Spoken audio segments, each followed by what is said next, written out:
Alright, folks, welcome back, everyone. 欢迎大家回来。今天是353天 is day 353. We are New Year's Eve local time. 新年快乐 to all the individuals who are either celebrating their New Year's Eve and it's already the New Year's on half of the world. Hopefully everyone finds their bright, early, fresh start to 2026. I'll be there in a couple of hours. And of course, we're going to start the year as strong as we're going to finish. Hopefully we finish strong today. Yesterday was pretty rough, actually. Pretty dang rough. So let's go over our stuff from yesterday. 7 things, I think, or more.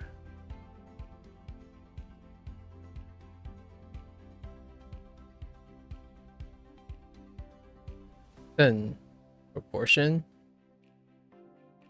This was lined up with 读 and 分.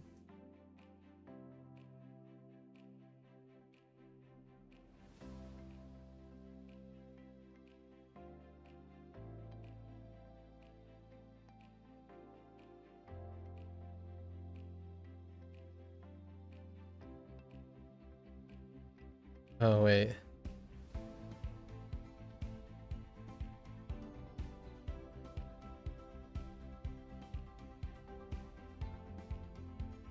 I have ni. Ni was lined up with 过, and then we rewrote the mnemonic for like a special right type of flower in a hidden box that you use this to escape Agent Smith's pursuit.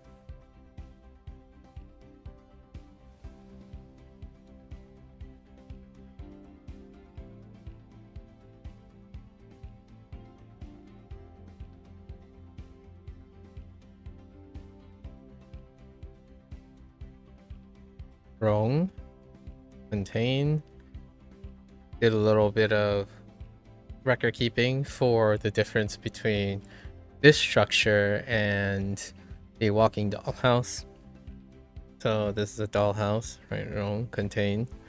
Kind of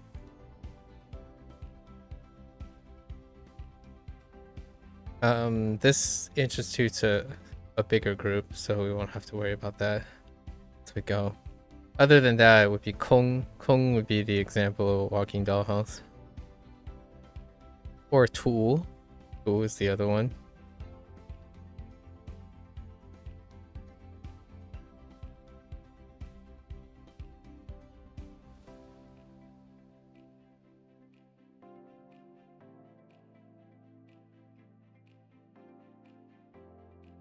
Tool, superintendent.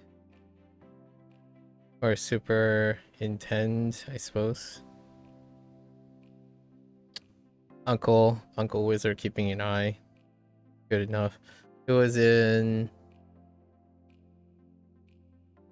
基督教 for Christianity.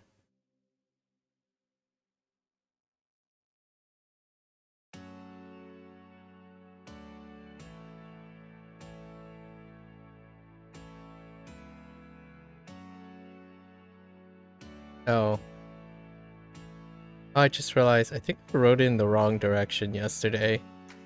I'm very sure I did. But Jing. Oh, or did I? Wait, I think I wrote it in the right direction. Hold up.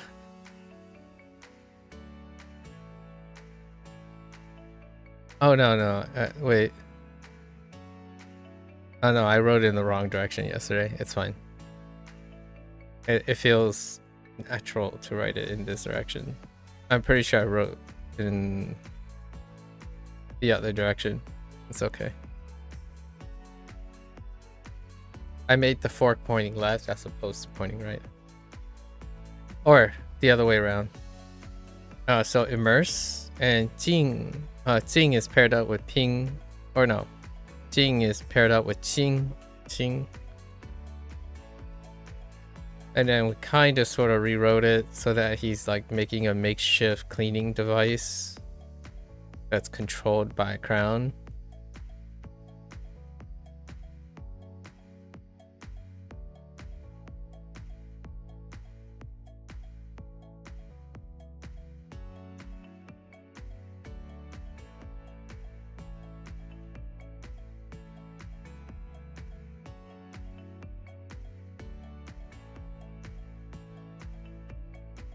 We have Hun.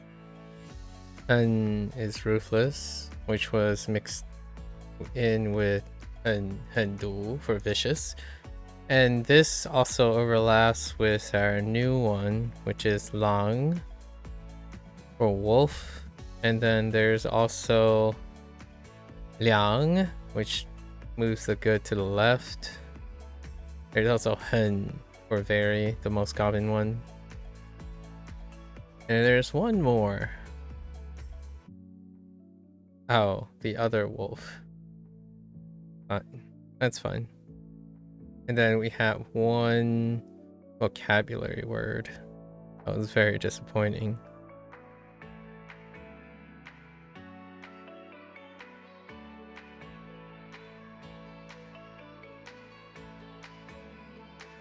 Duan.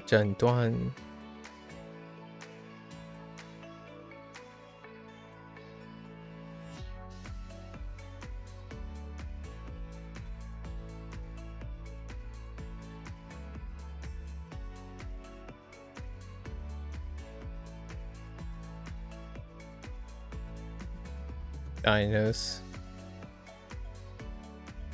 Kinda try to embellish the Jun a little bit. Duan is just gonna be Duan.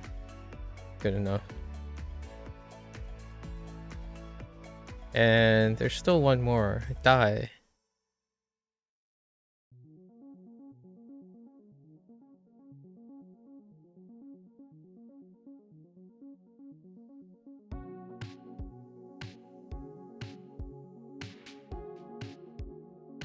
Which is lone.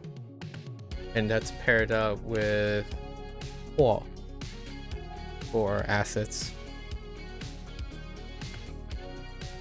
Alright.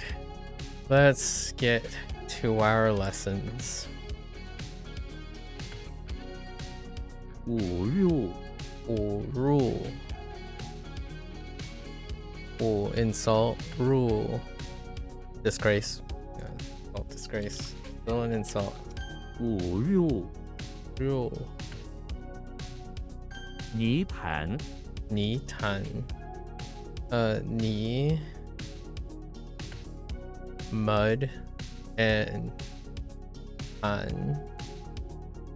What's that? The cowboy. Oh, that's a deep pool. A muddy deep pool is a mire or a quagmire or a mud pit.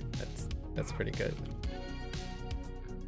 泥潭推荐 Tui jian. That's to push or like urge, right? To urge and or infer, I guess. And to push something forward, to push a recommendation.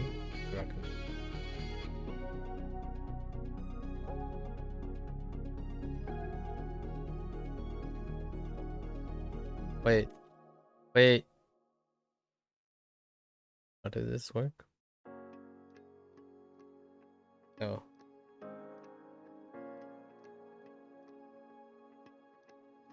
推荐 Yeah. 枕头 Good toe. A pillow and then toe is a placeholder for these things. Or a type.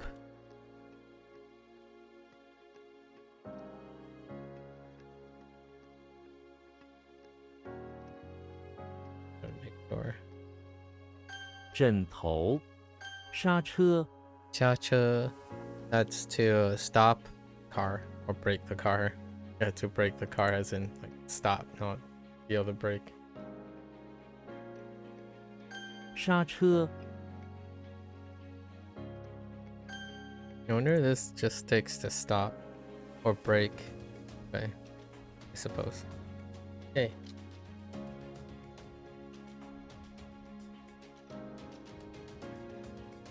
误入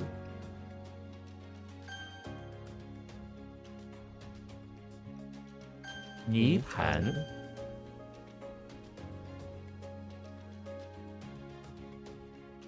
枕头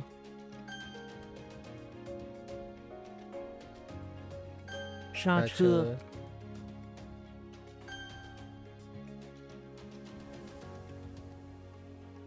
推荐 Alright. 僧人 Senren. Alright. Senren, which Buddhist monk person is Buddhist monk. 僧人驶入 Shiru. Shame and disgrace put together. Still disgrace. 驶入沸扁 Feidian. Fei boil. Okay, boiling point. 沸扁僧侣 Sunlu. Sunju. Sunlu. An associate, so still a person. 僧侣枕套 And Pao pillowcase or pillow cover. 枕套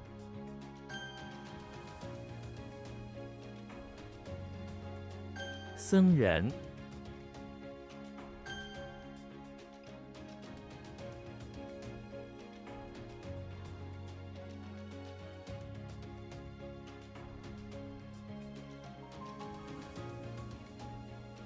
驶入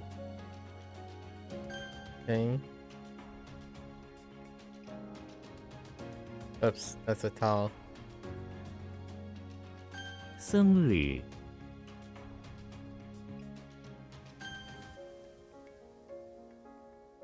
沸扁枕套 Alright. 刹住 Chaju. Okay. Break and dwell. So like currently doing the thing is kind of how Jewel, and it usually deals with like being in a fixed place. Like if you are imprisoned, you would add a fixed place like Jewel, or you're like detained, you would be adding a fixed place to be kept in one's place. Cha Jewel makes sense too. 刹住日月潭 日月潭 sun, moon, and that is a deep pool or lake. Okay. I wonder what this one's referring to. Hang on. 日月潭.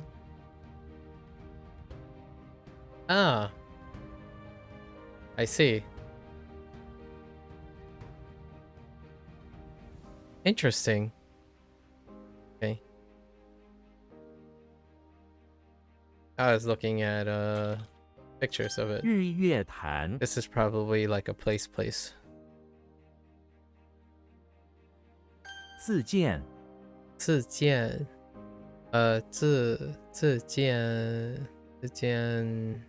self-recommend. Oh, hey, we just got this. This is also part of our vocabulary in Wanikani. descend.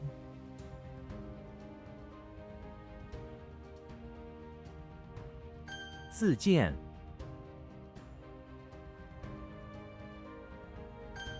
中 Inner feelings. 中 I mean, Yeah, there is a zhong like wedged in there. Okay, that's fine. Are we fine? Inner feelings. James Bond is in front of the temple where he is in the middle rock garden declaring his inner feelings. He wears a dress and declares he's a secret. Oh, why does you don't have to make dress gender specific? Or that is what his inner feelings tell him. Yeah. Alright, James Bond is in front of the temple, the middle rock garden, in a monk's dress, right? Or dress like a monk.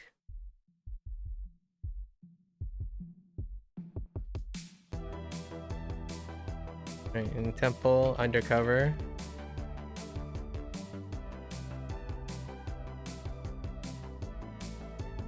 In dressed like a monk. While he is meanwhile he is tapping into his inner feelings while he is on the mission. Okay. Let's see. Chuzhong. First inner feelings, original intention. Nice. 中 真 Jun.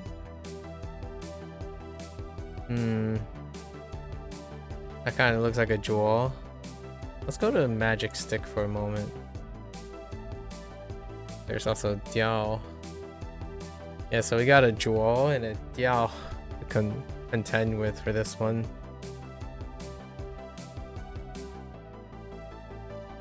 Oh no, wait, we don't. Because it's shellfish. Ooh, gotta keep an eye on that. We have a Jun like evidence or something. Jun. Did that have shellfish? No, I don't think so.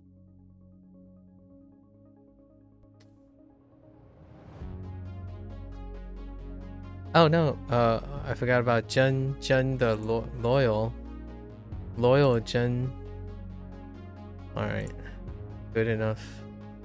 James Bond is in front of the infirmary holding a magic stick. Sure, he is trying to detect where the shellfish is, the object of his mission. Suddenly, behind a group of nurses that are taking a break, he sees Slenderman sneaking about. James points his magic stick at him and it detects that Slenderman has the shellfish. Slenderman, who has detected that he has been found out, starts running. Okay.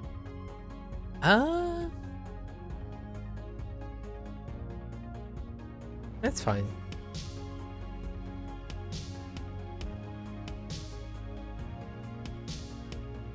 Like a high-tech stick is good enough here. Alright. We'll see. 真 Yeah. Alright, I got you. 刹住 Yeah. 真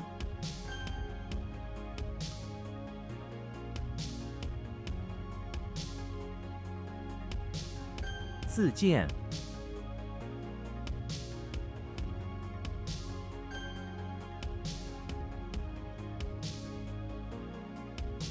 日月潭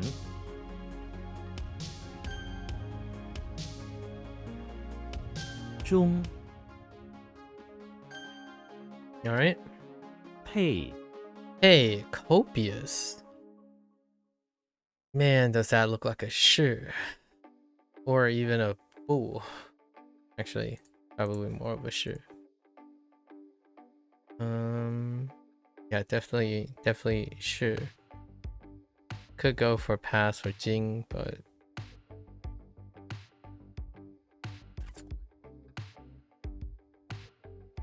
it's not quite sure though. Or is it? That's a good question. Interesting. I haven't even considered. Or is it more of a Fey? Because Fey... Oh, hold up. Do you have an example of... No. This is another one of those, like, they're slightly different. Yeah. Like, sure's a drop, or it's a lid. But I think Fey, for example, this one, Fey, which is part of A, this is actually a cross. It actually goes through. Yeah, it's a rod and a hood as opposed to a lid and a towel.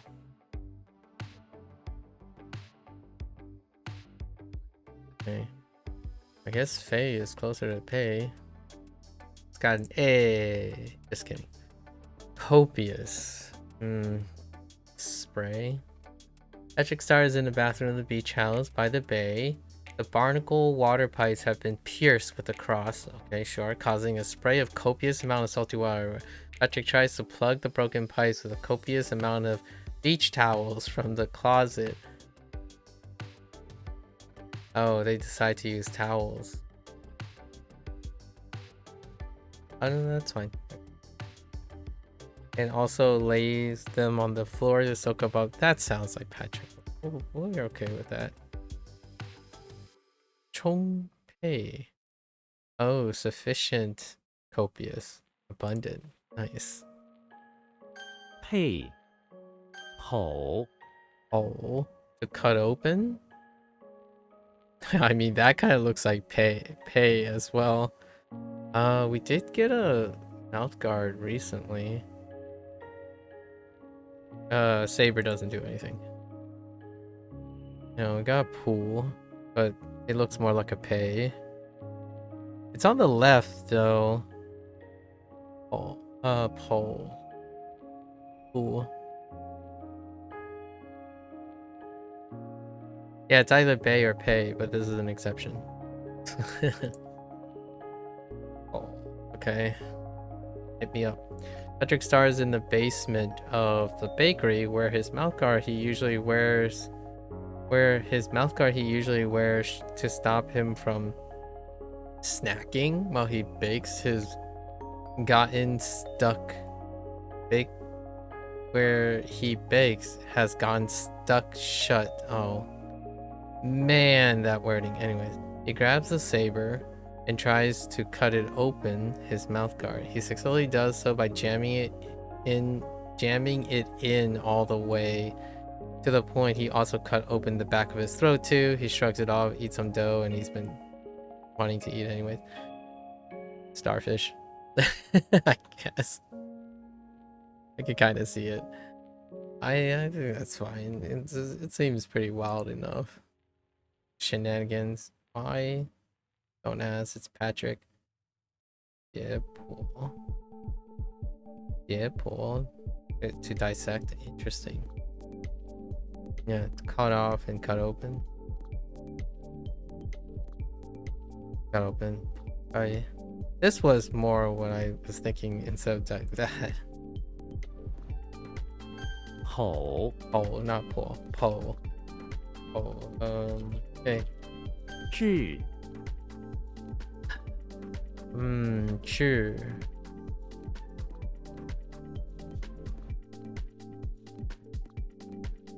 This is going to be one of those, I tell you. So I remember Shi, that's the closest I could think of. Shi plus a tree.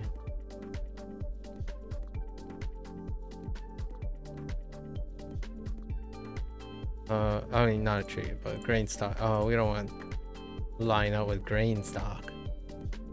Yeah, these are nightmarish ones.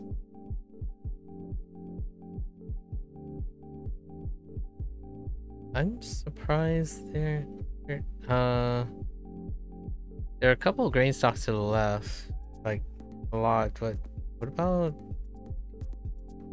something that's close to Maybe a chute? No.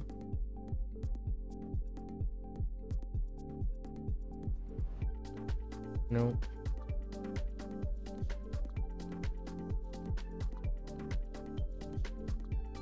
Closest is probably childish, which I still have a problem. Alright.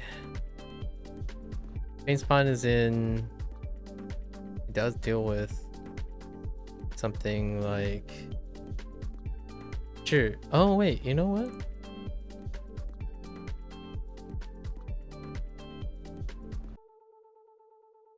Did that one have one too? Sure, as in...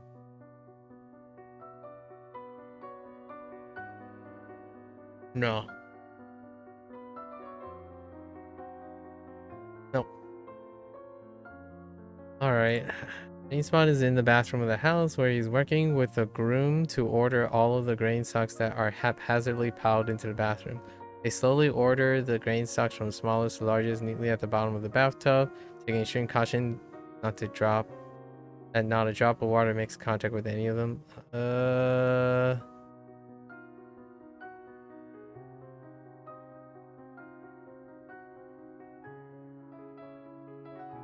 Alright. So James is in the bathroom of the house where he is helping out his co-worker who is getting married. Both of them, the groom and James, have to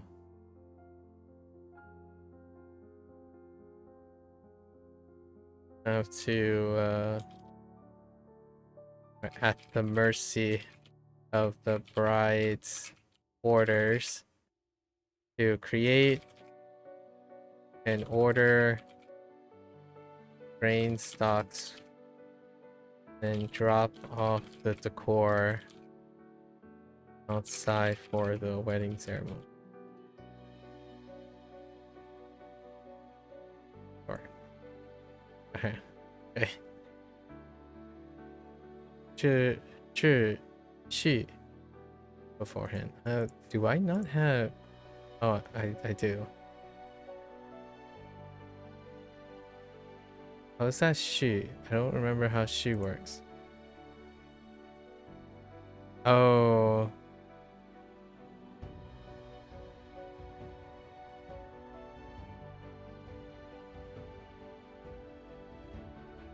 Ooh, she is very weak. 智贤 Although she is also order, double order. Idol. 贤.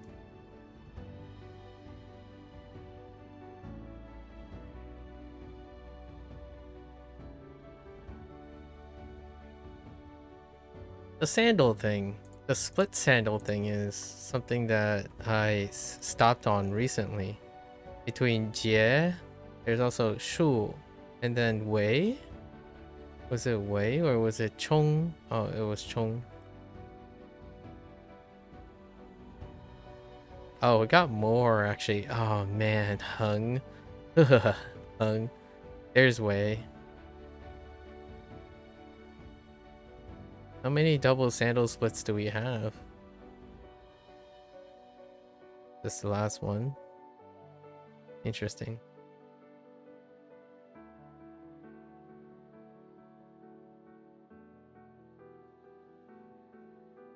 Oh no, there. Right. There are two ways, right? There's also Wei. Oh no, actually, I was thinking of Wei, not Wei.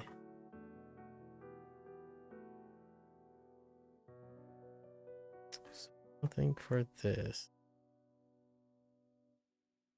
Xian? I don't think metal is gonna bring me closer.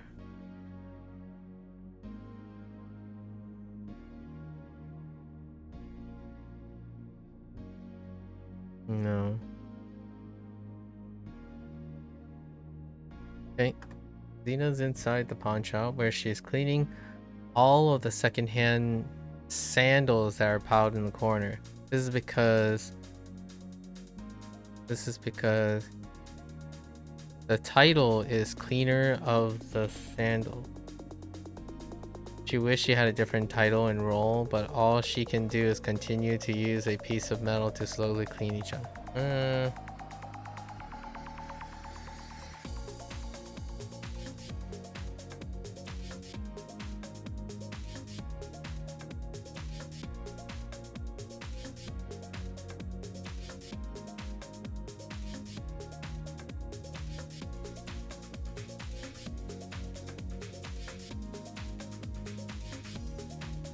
One thing, Xena is inside the pawn shop to pawn off some sandals. Sandals with a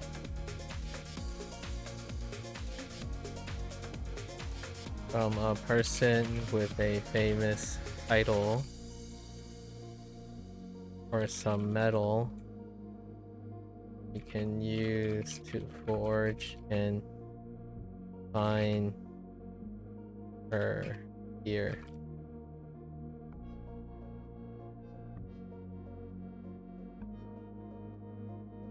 Tou xian. Makes sense. Juan xian. Definitely ones that require titles. 咸盼 Pun. Okay, you kind of look like a pun. You also look like a bun. There was a tricky pun too. Like in pung. The fat pun. And we have pun. And of course, button.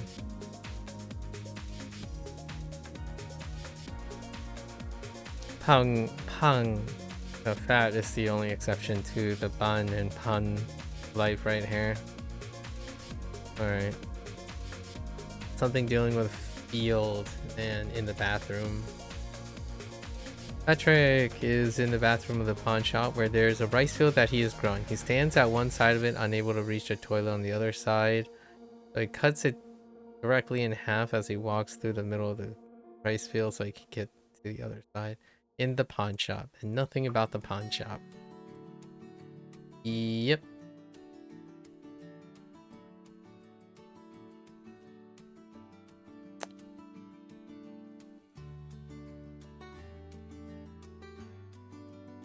Patrick is in the bathroom of the pawn shop where he thought it'd be a right idea to start a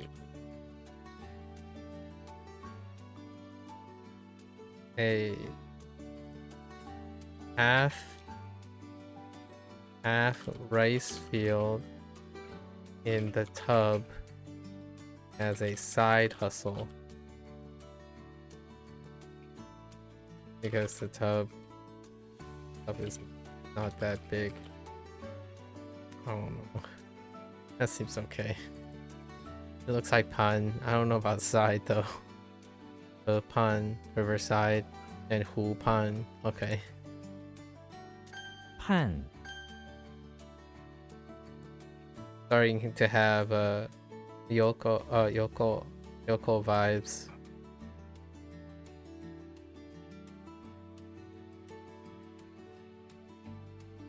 I don't know where he is. Yeah, I don't know where Patrick is.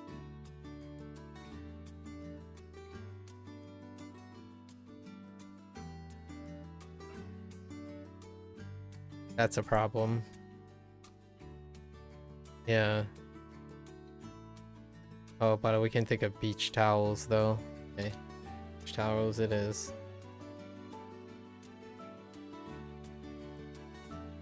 吼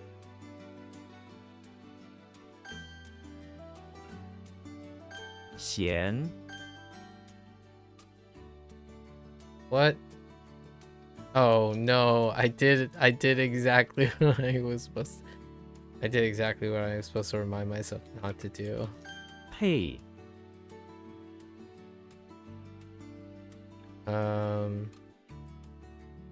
Is he trying to stop the flow? What are you doing?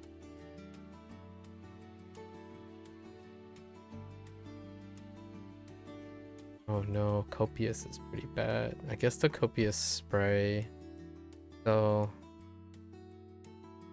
Cross bumped into a copious spray, responding with the beach towel.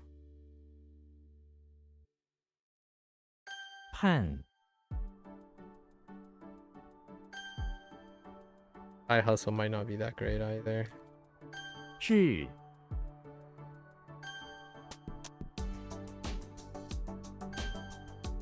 Okay. Alright, let's get to our reviews. Hopefully we're trying to end it with an average day here. Okay. Oh, there, drama. Hello, hello. Rip.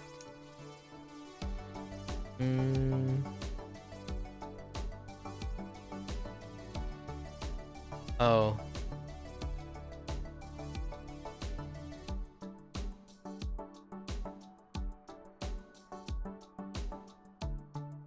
What in the... 牛奶他喝很多牛奶。 2025 is still good. We got a couple hours. And a few hours left.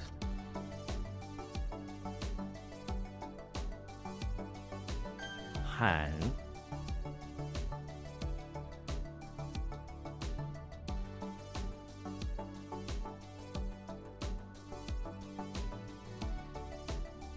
It's something like to freeze rare. Okay. Fine. We're gonna try to... Whoa!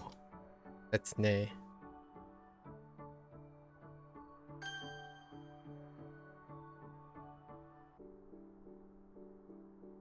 漫画这本漫画很有趣。 Did I plan something? Or what?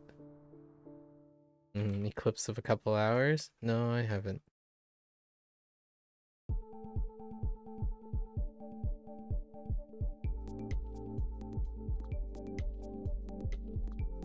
按摩我想预定一次按摩。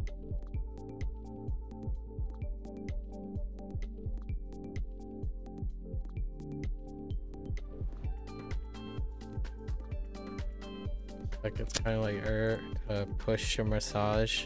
Yeah.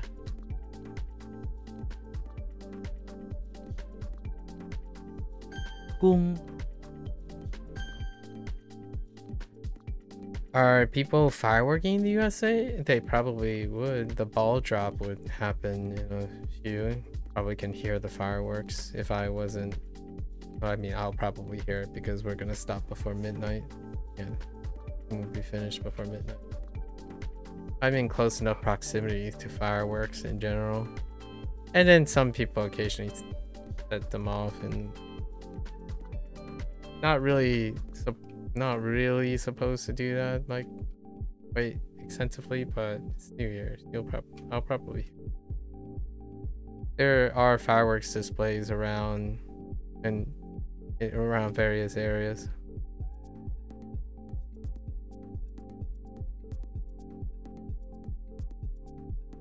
抚养费抚养费他每月需要支付抚养费。 岁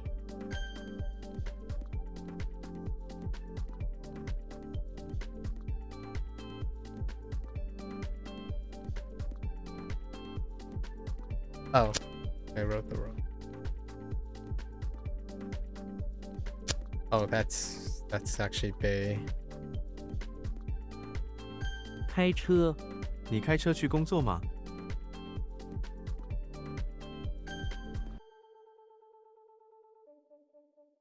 杯 What do you guys do for New Year's?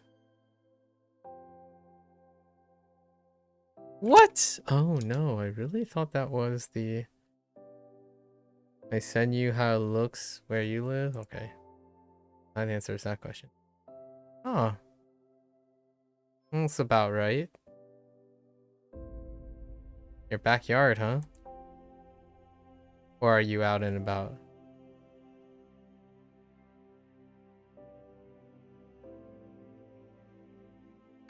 Hui.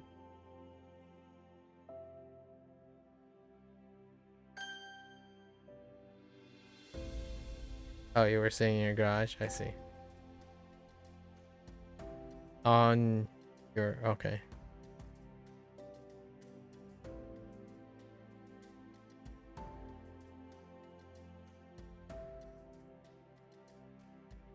Ba bing. 这把刀的把柄很短。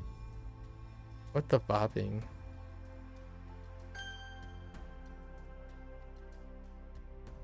劝。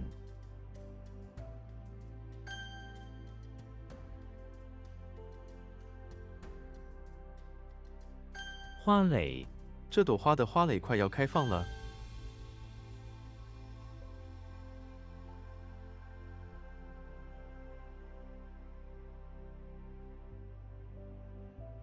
拥有。我拥有很多书。我拥有很多书有。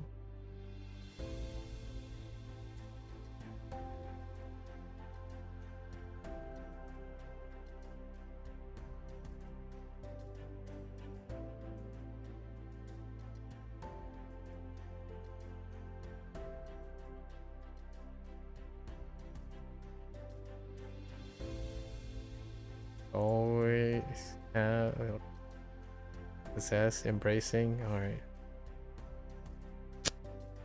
Good enough. Close. All I could think about is possess. Not too far, right next to your grandpa's apartment. Apartment burned down. Happens every year in that city part. Okay, that's an interesting... That kind of reminds me of how someone came up to me and said, "Oh yeah, some idiot burned down their garage or something because they tried to fry an entire turkey during Thanksgiving."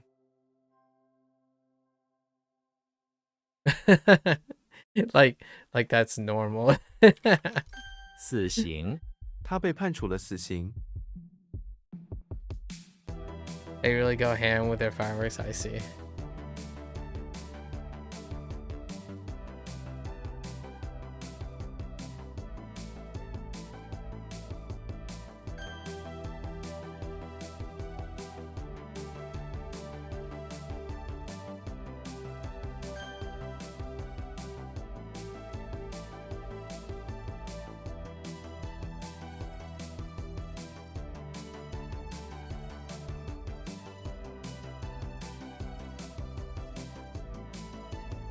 Goodbye 2025. Interesting. Big apartment building, yeah, I noticed. Pretty high up. Huh. They tend to land in balconies. Yeah. There is a fireworks display downtown that fireworks land on top of buildings and people watch from top of buildings. That's kind of interesting too.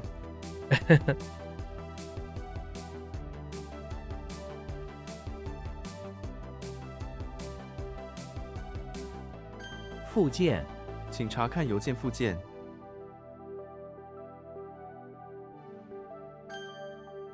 Attachment, that's fine.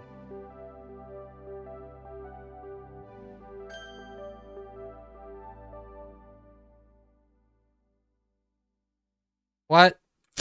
Oh. Schwa. Schwa.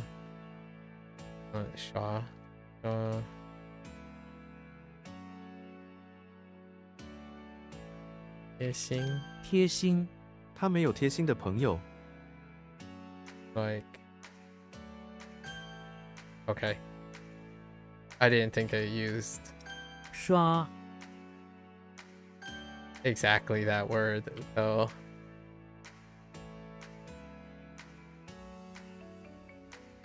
普遍。普遍定律。 Common, universal.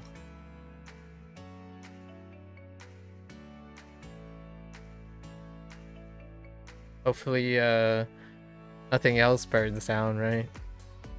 Or nothing burns down in general.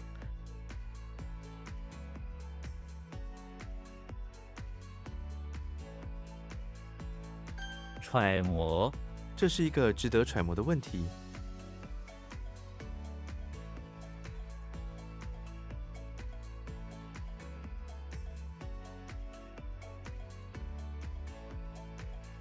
Or like an calculation, try to figure out. Okay. Okay. New Year in Berlin is on another level. I can't imagine.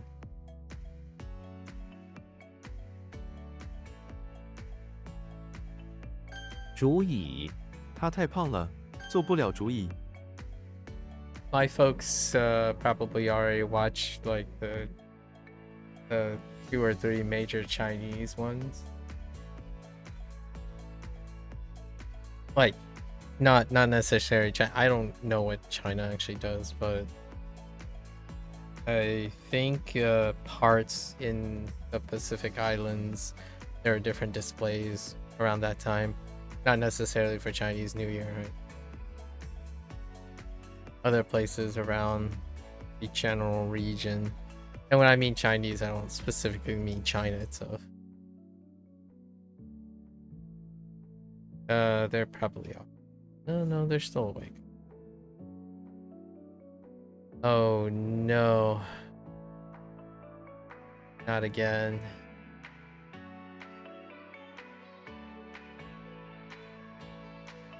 What is the elbow? "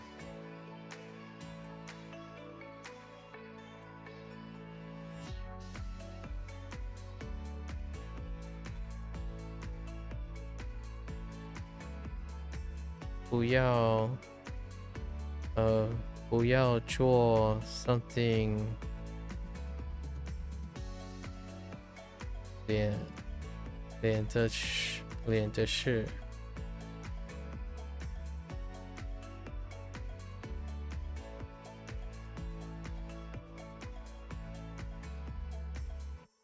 Yep, 7 days until you fly to Japan.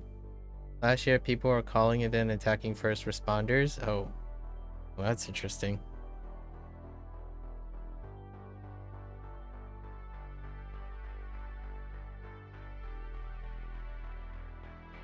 Quite intense.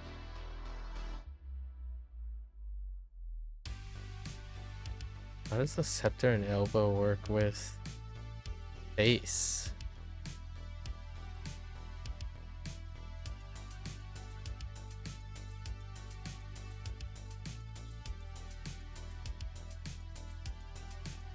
Something makes me want to do like...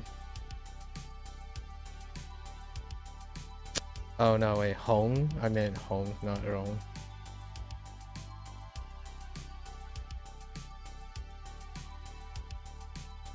自毁，火箭在空中自毁。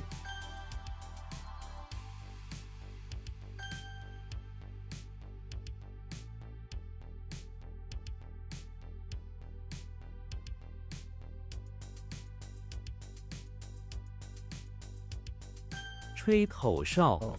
他上班时喜欢吹口哨。 You all prepared for your trip to Japan?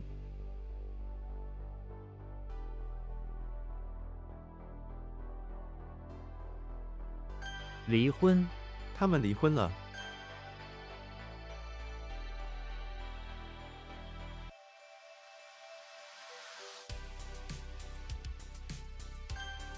You think so? I believe it, coming from your background. I believe it. 揣测，我们不应该揣测他的私事。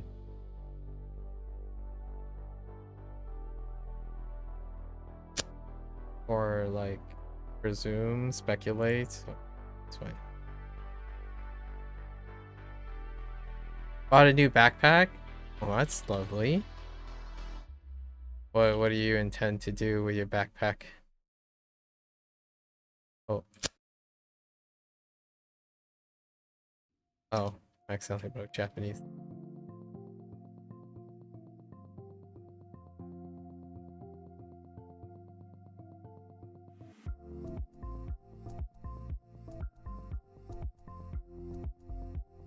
Sorry, I had to sneeze.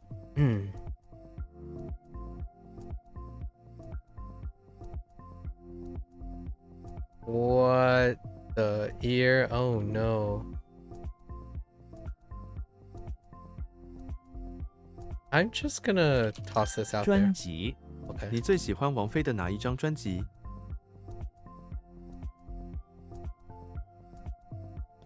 哪一张专辑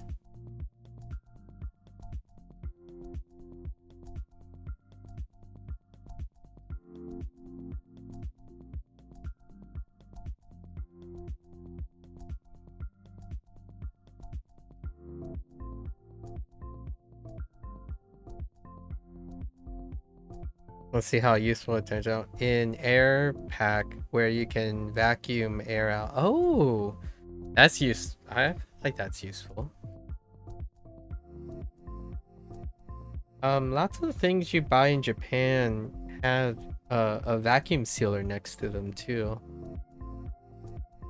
I don't know if you are aware of that, but when you buy like knickknacks and like places where you would buy like souvenirs and stuff, there are places that they have vacuum sealers for like transportation and walking. That seems like you got the same idea. Like you guys are on the same page, you know, coincidentally. Gotta get that compact life.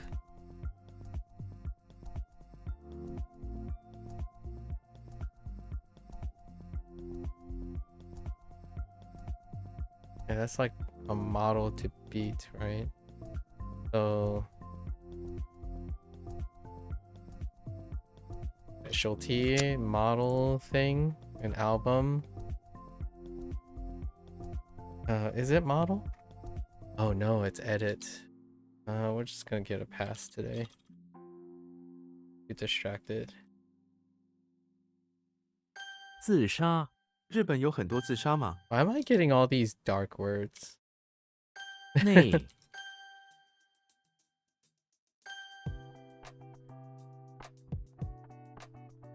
Special edit, huh? Album. You recently saw an Asian lady with a finger scan protected water bottle on the train? Oh, yes. Like I've seen those. I've seen online things on those. I haven't seen people. Intriguing. I thought this 9-car thing was like, 轨 oh, it is more like a train car thing, rails. They're related. They're all usually train cars.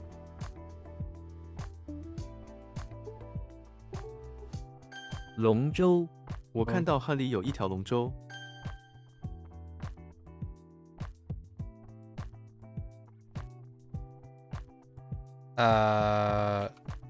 YOLO? Okay. I think this might be Hong. Oh no, it's not. Okay, that one I need to review.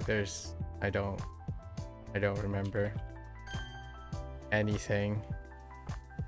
I thought it might be the. Oh no, wait.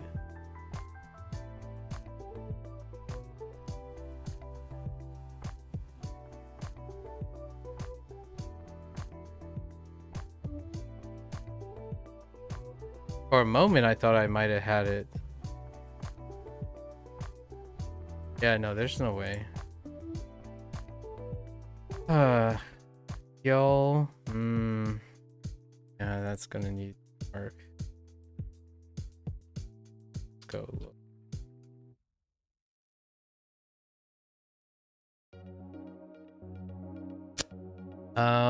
That could have been any adjective that dealt with face. Unfortunately, that sentence is not good enough. It could have been any adjective dealing with face.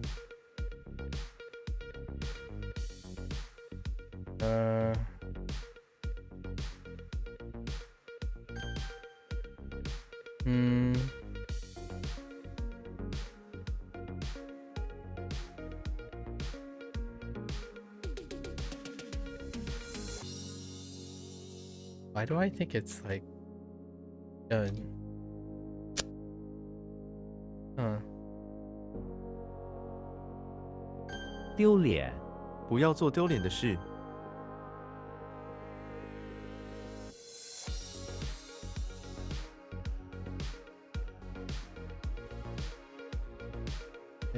缺点，不要讥笑别人的缺点。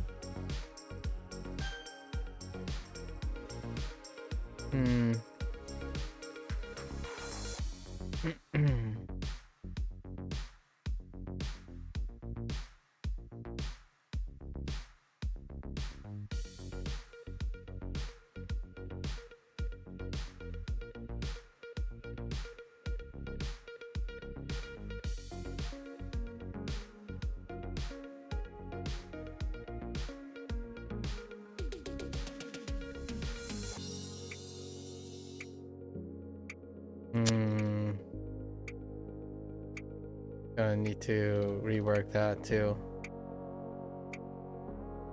Yeah, good night. Good luck. Happy 2026. 新年快乐 right? 明けましたおめでとうございます。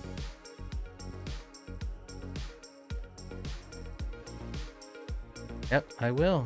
Thank you.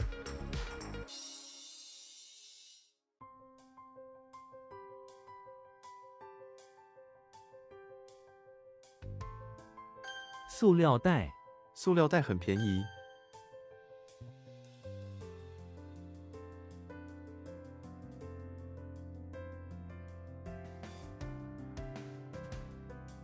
No, there's no chance. 真叫 and then it's just 是 I mean, it looks like 是 but I don't know what setting up.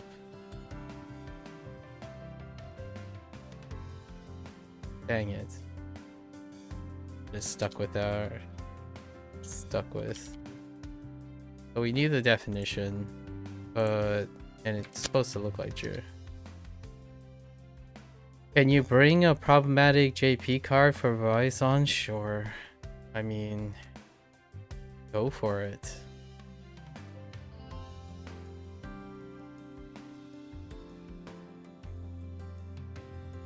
Wait a minute, shack?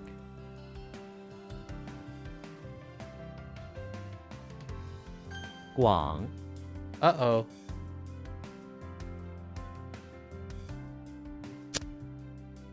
Like wide, extensive, okay.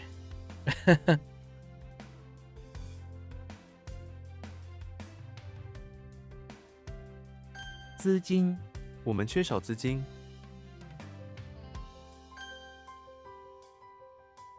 宝，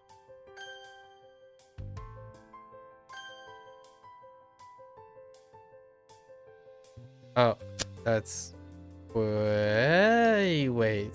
We gotta make sure about that. 丝，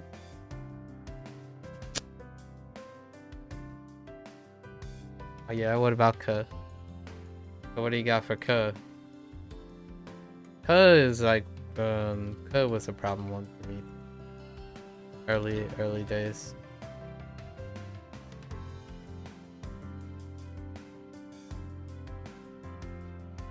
Well, what do you got for Ke? You can imagine a person under a roof, which is a guess.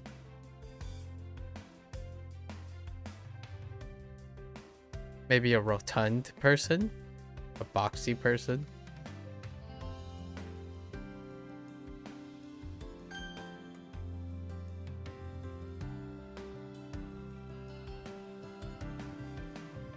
"耐心，他是一个有耐心的人。Chin?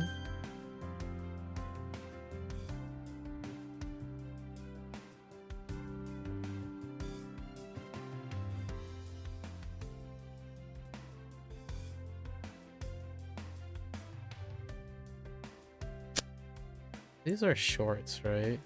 Ooh, okay. Trousers or something like that. Or they're trousers, and then I think of shorts a lot of times.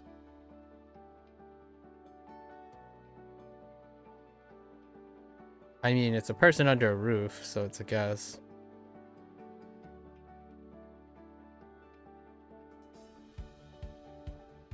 If nothing comes to mind, then you link it with things you already have. There are things that you should have one that looks like that.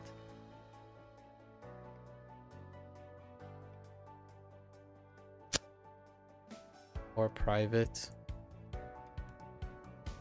So, private.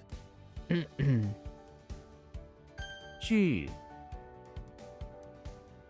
Refuse? 圆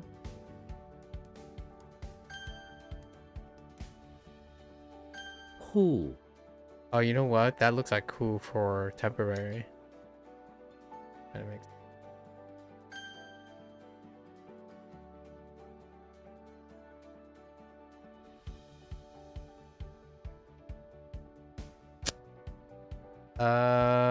hmm. Oh, is Shay. The other Shay. Oh, stretch. Probably. Maybe not.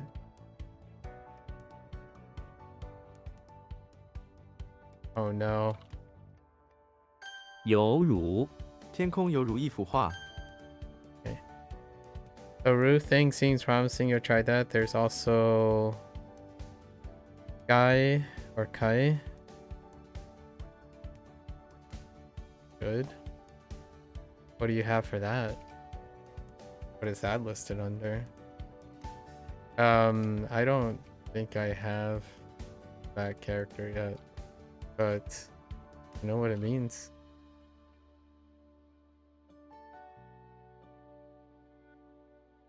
Xue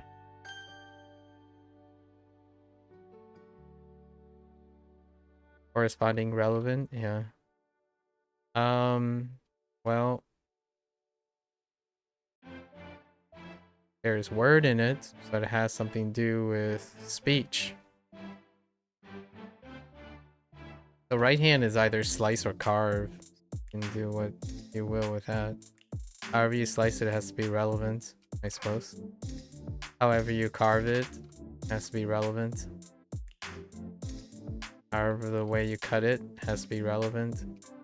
I mean, you had like 2 or 3 vocabulary words, so there really isn't a reason to say you have nothing. You have 2 or 3 vocabulary words.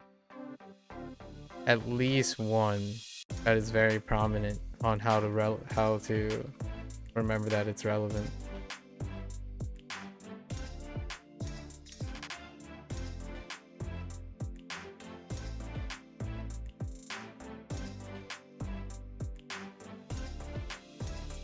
Oh no.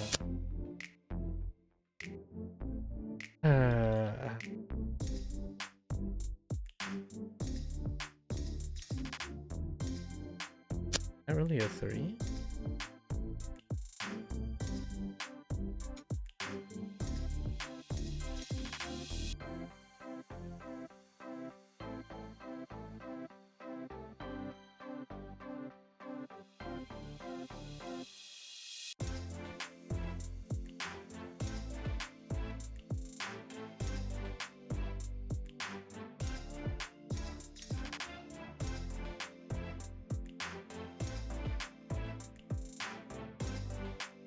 修剪我们需要修剪梅树。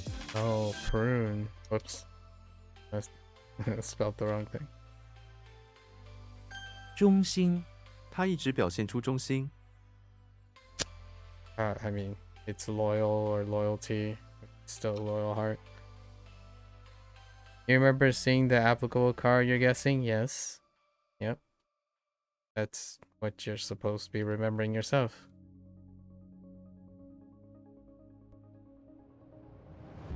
Oh no. Newton drop.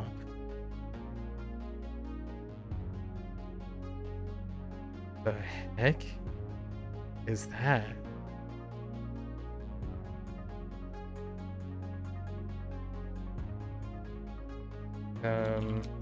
Yo. It is yo. Oh my gosh, it's yo. Maybe like it's like extraordinary or remarkable. Okay.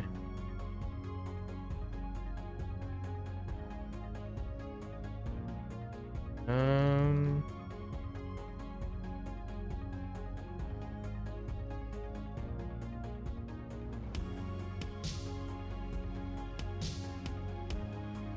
担忧。我担忧他的健康状况。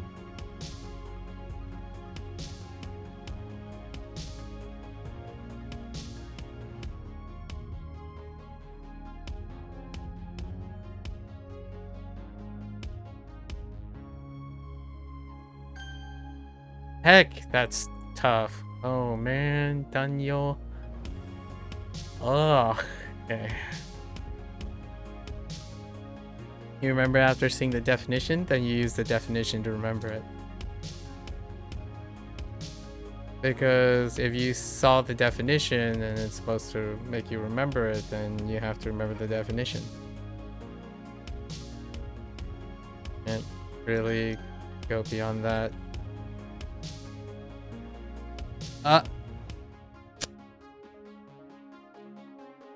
Oh no, that's show. 巧克力。小孩通常喜欢巧克力。I think problems weren't remembering Qiao being 3 as you.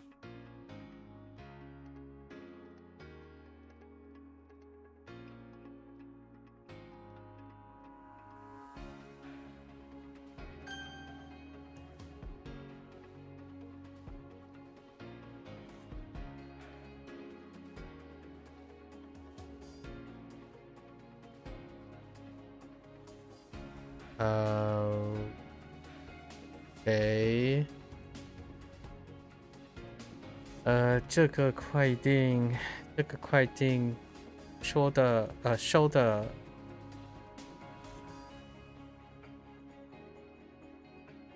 收到了我们的给我的评级。Heck.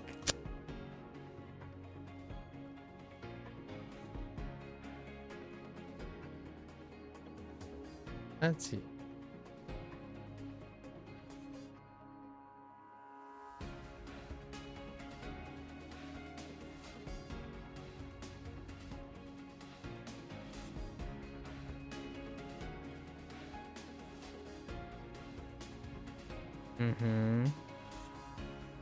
Oh.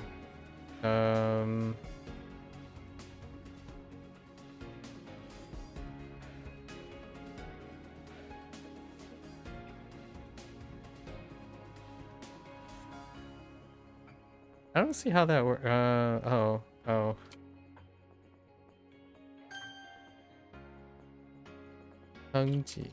抨击。这个决定受到了人们的抨击。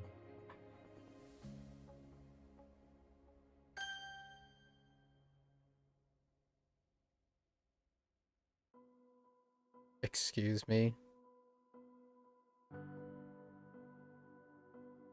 Man, Sparks just I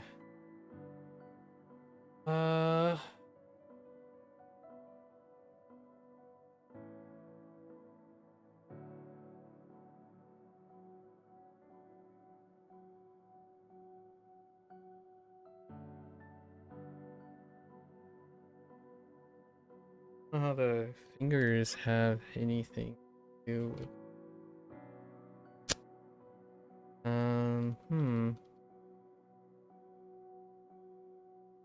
统。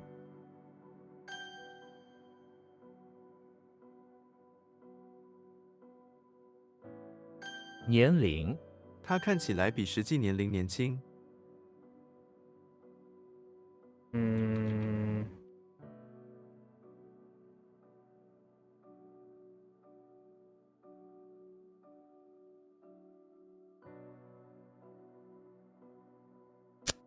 Oh, no way. That's Pao.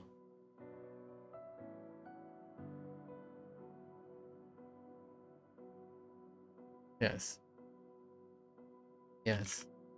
经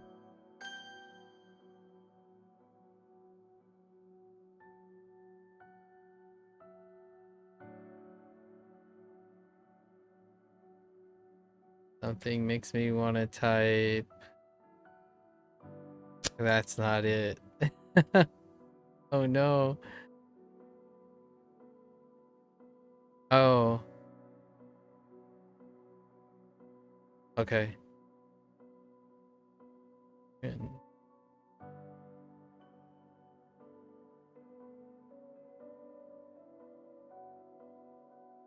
my sparks are not in line with each other.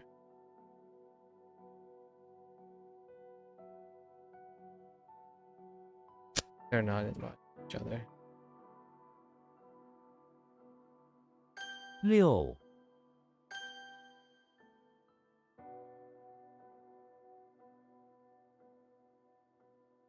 护具护具的唱腔很动听。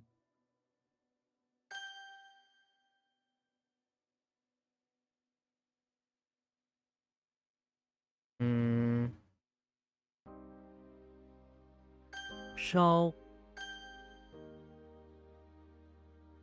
Oh no, it's not. Huh. 和宴会我们今晚要参加一个宴会。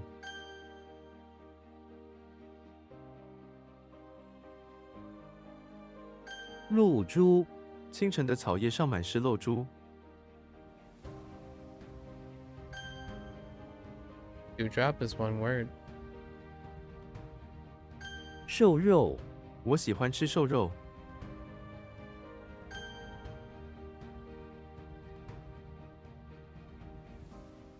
Oh no way.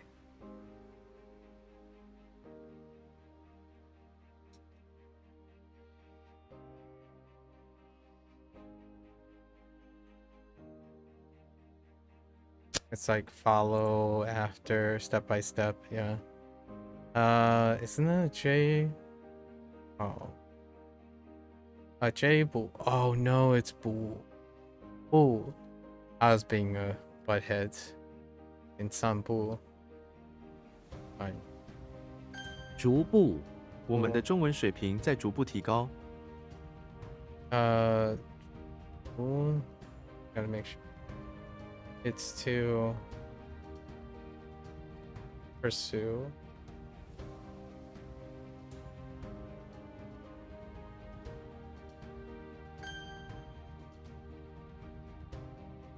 Yeah, pursue on foot.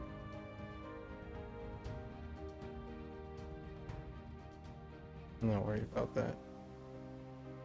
至 The big disappointment.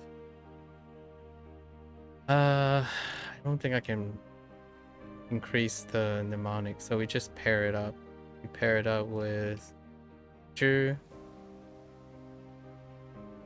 Yes, we pair it up with Zhu.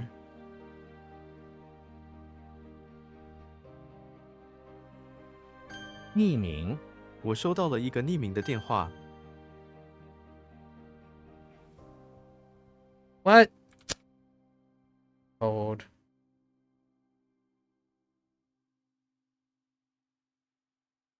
Lee.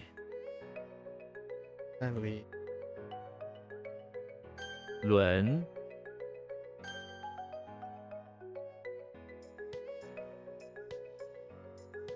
What the cleats?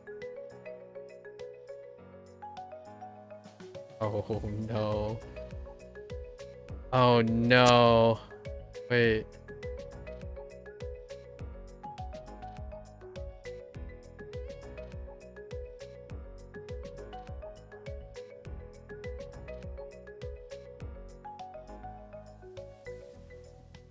Oh no, we got it, it's fine.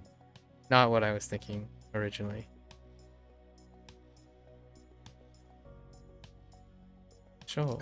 蒙受他因投资失败蒙受损失。The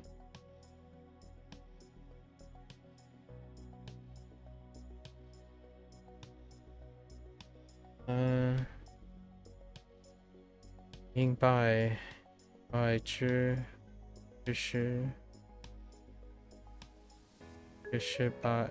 失败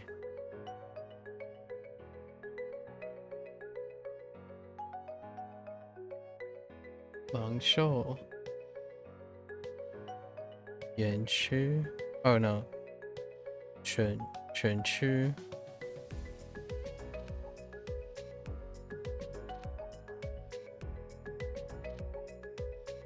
like cover and supply. Oh, okay, to take responsibility to cover and accept.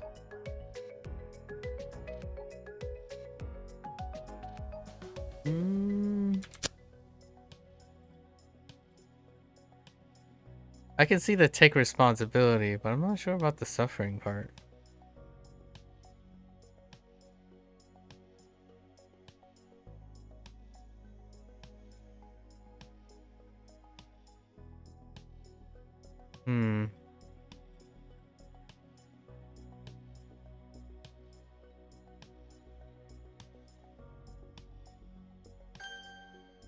Yeah, that's a pass. Disagreements.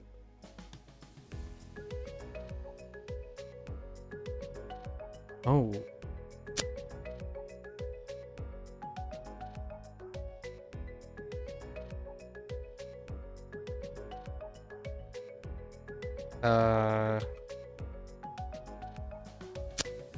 What the heck is that?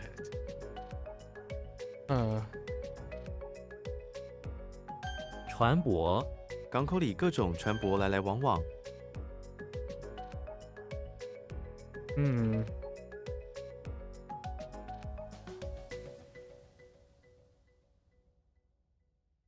生肖、生肖是中国传统的文化。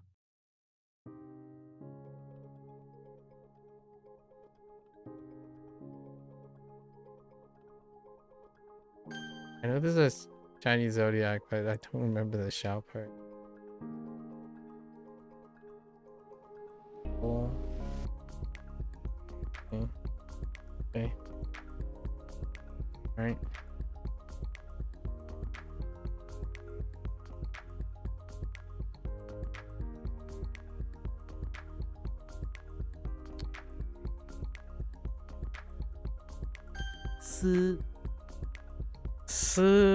Oh no. It's this. That's awful. What the heart? What is this nonsense? Hold up. I almost feel like it's oh no. I don't know.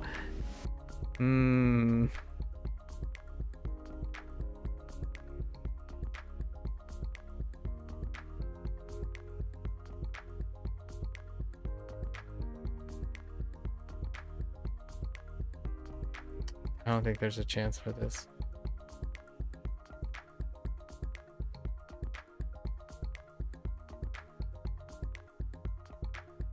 How does the heart relate to the horror?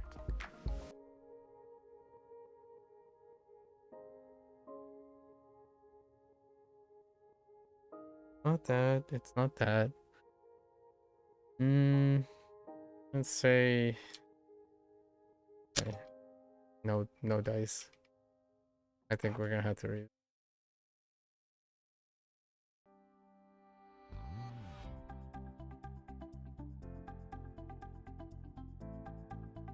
拨打、你拨打错了号码。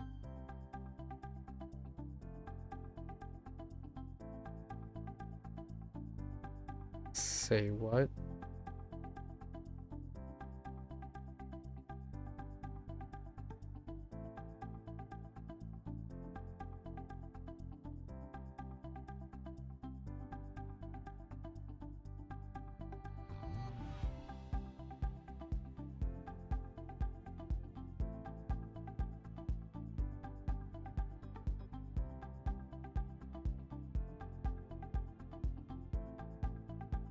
That doesn't make sense. That doesn't make.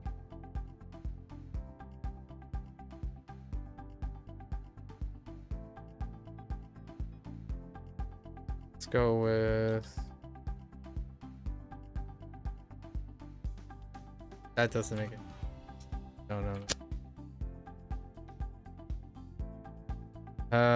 Pretty sure this is probably.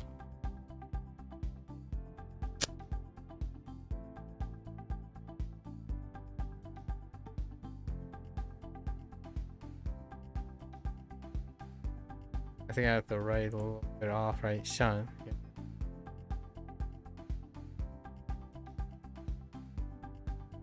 礼树，我们的后院有一棵美丽的李树。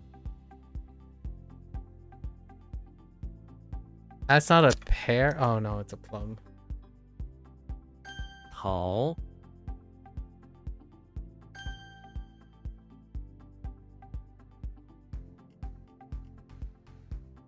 冰，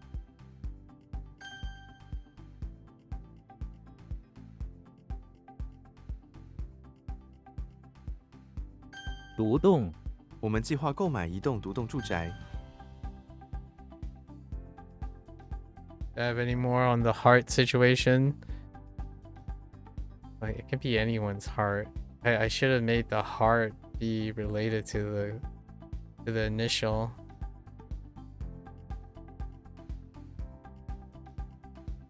No, there's no chance. Mun. Okay. What did we do? Oh, the Dr. Mario thing because it's stuffy.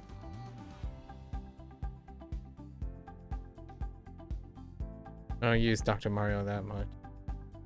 I have to change it up. Back to it.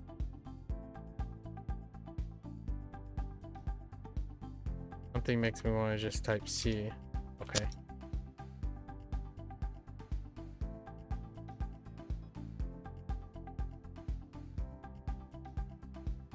Oh, 很多尺 or 尺子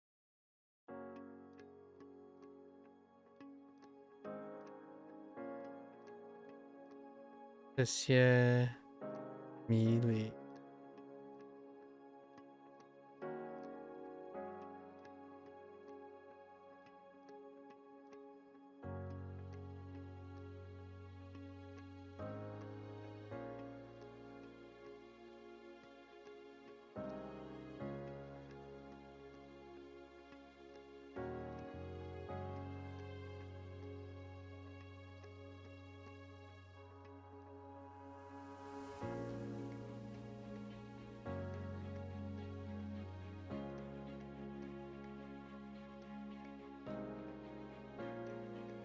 No chance. Ton. Oh. All the elbows. I need something to add to all the elbows. Like more than one elbow. Or tongue for mix.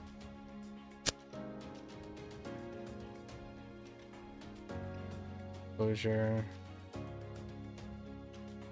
It's definitely enclosure with a tree.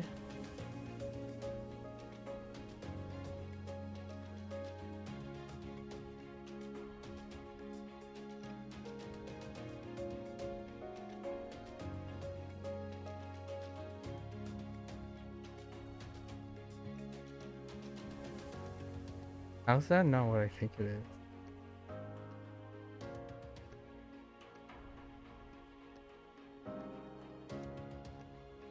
Poplar? I mean, that's fine.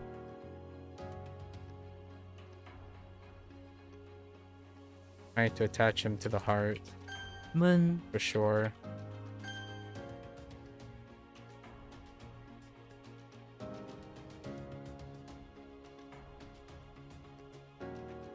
Let's take a jab at it. Oh, dang it. Oh, that was pretty high chance. Guess not. 乞丐，这个乞丐没有家。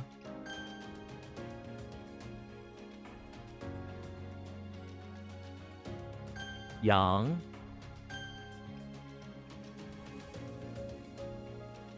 妥善，我们需要妥善使用资源。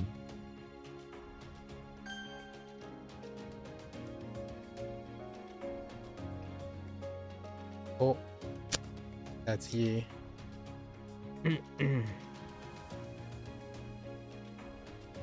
蘸酱，请把蔬菜蘸酱。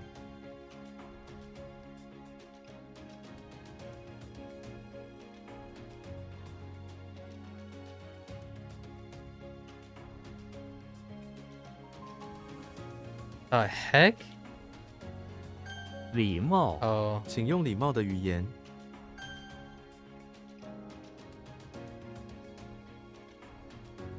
宽恕，我们必须学会宽恕自己。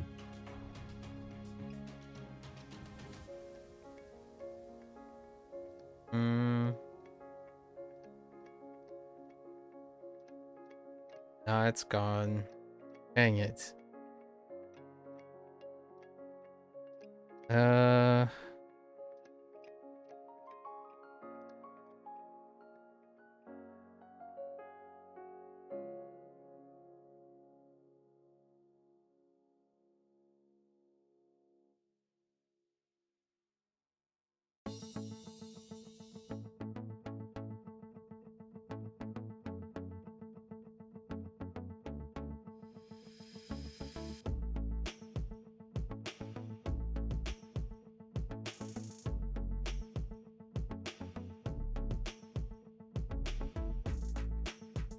Did I use it as reason or sprout? That's probably something that can help.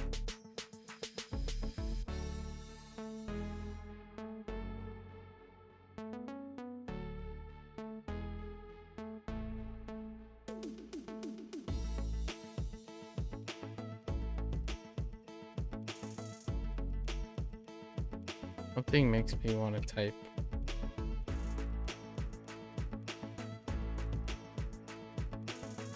I have no idea. I don't even know what this means. Oh, it's D. Yeah. Or T.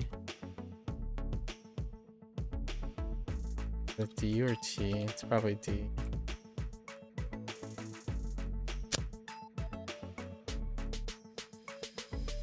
真，厌，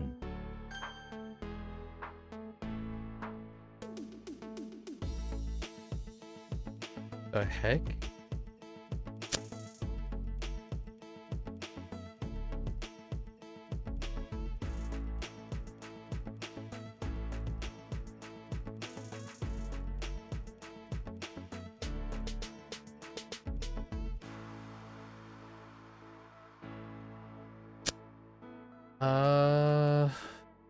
I might know it.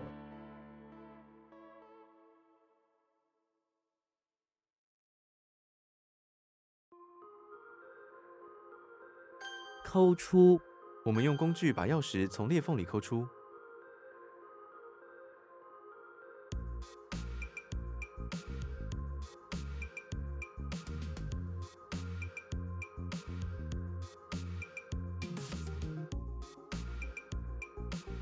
枯萎，植物在冬天枯萎了。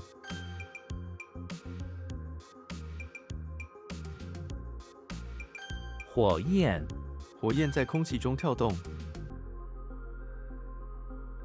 蟹，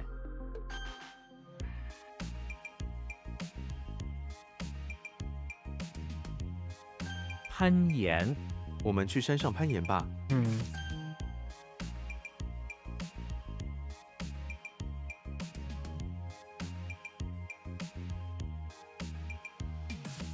胸罩，这个胸罩的尺寸不太合适。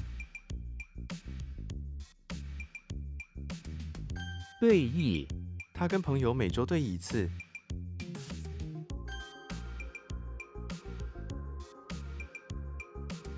是，敌， Yep, it was. Yeah, we need to work on D. It is a sprout. Yeah, it's a sprout on how to like raise a banana thing, a banana tree or something. which doesn't help because the banana part is not in the character. And this one, too many elbows.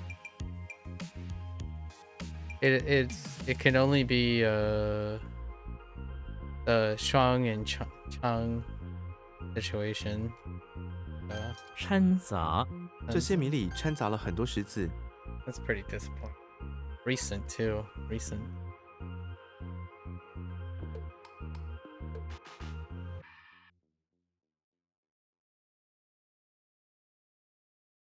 What the heck? Oh. 树蛙 晚上可以听到树蛙的叫声。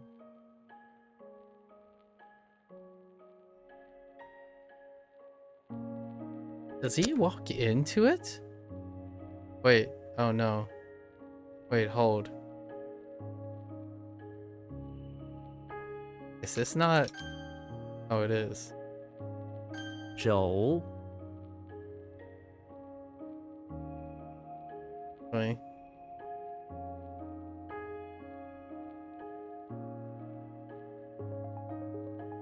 恒定 我们需要一个恒定的电压。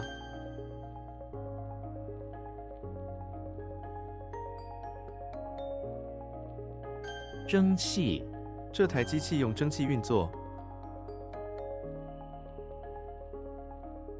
淘米 做饭前要先淘米。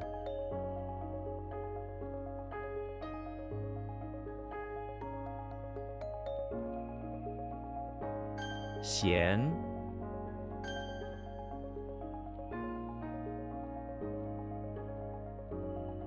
永恒 他们的友谊是永恒的。 Or like forever or permanence? Just permanence good. I was testing forever.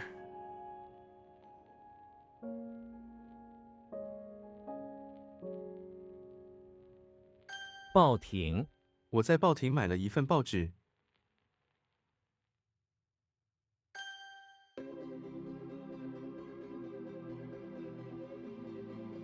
伊人 他为伊人写了一首诗。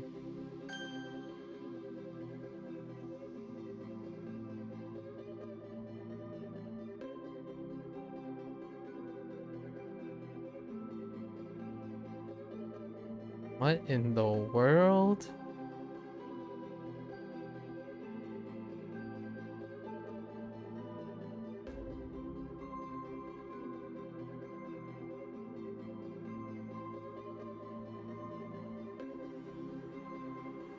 How does that work?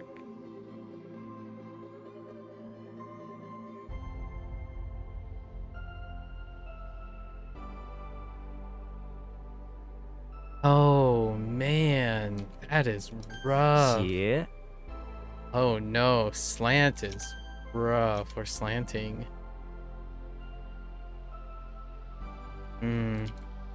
嫩 Send help on that one. 脆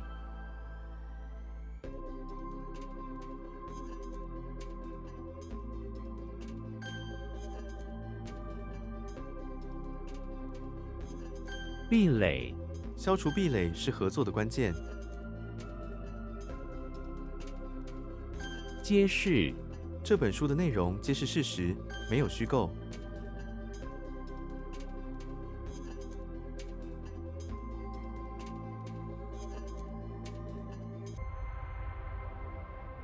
英俊 他喜欢英俊的男人。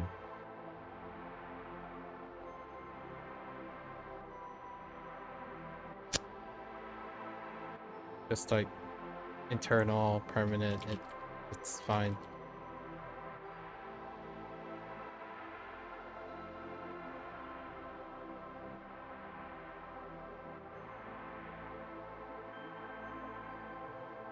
“疼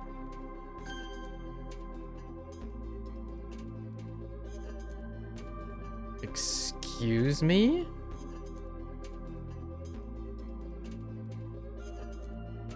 歌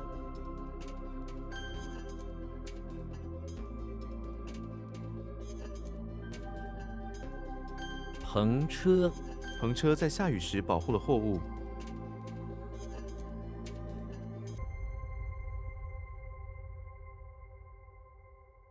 Don't you even at me right now. You at me. Oh no. Dang it, that's shit.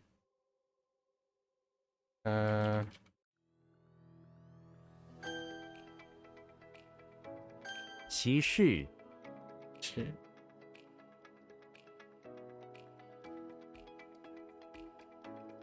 It's not the one that I think it is. Okay. 背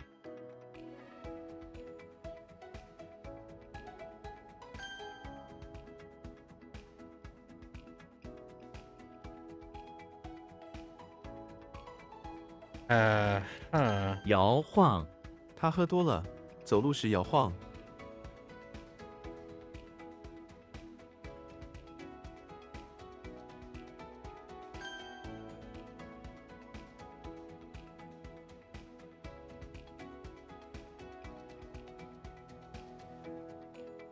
The heck?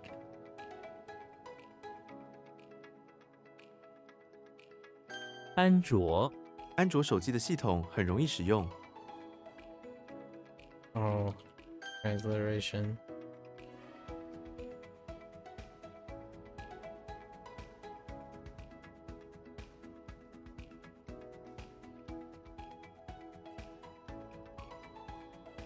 Dang it.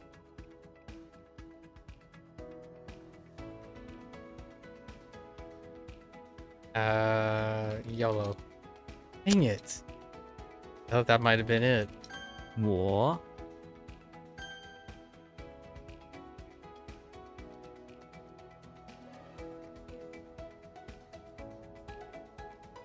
Oh no. Oh, whoops, wrong tone. "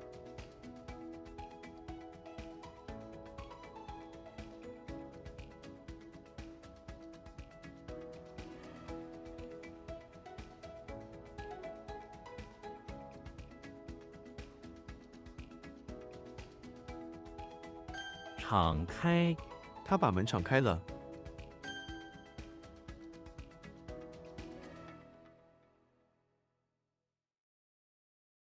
改嫁 在古代，女性很少有机会改嫁。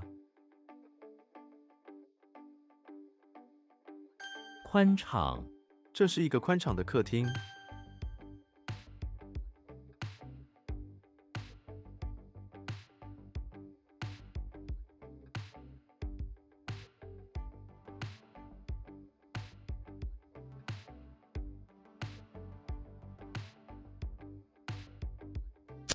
Wait, what's going on? I'm drawing a blank. Oh no. Like this. This is 9 and not 9.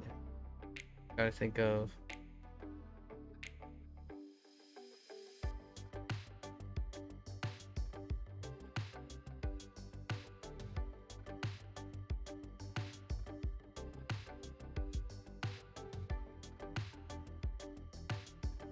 Thought I was gonna pass thing.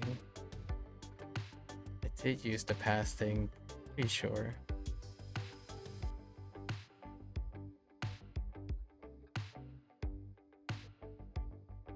It's not linking up with 9. 9 robbery. Okay. We're gonna pass on this though. New one.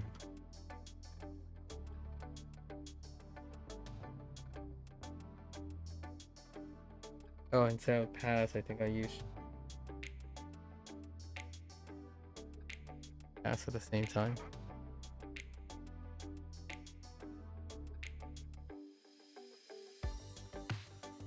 "遮 母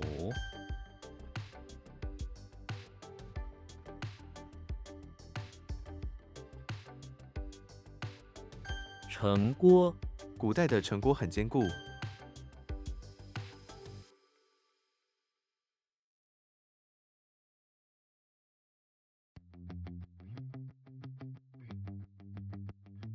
What happened here? How do I not know? Oh, wrong tone. 俄国，我想去俄国旅游。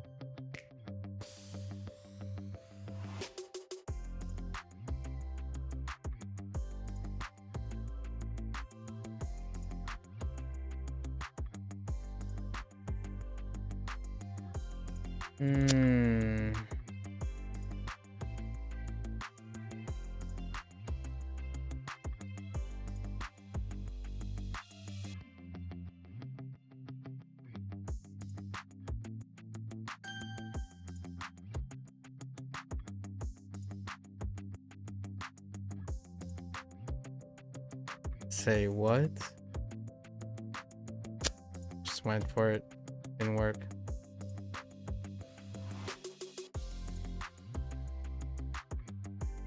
Already had a couple of problems with this, right?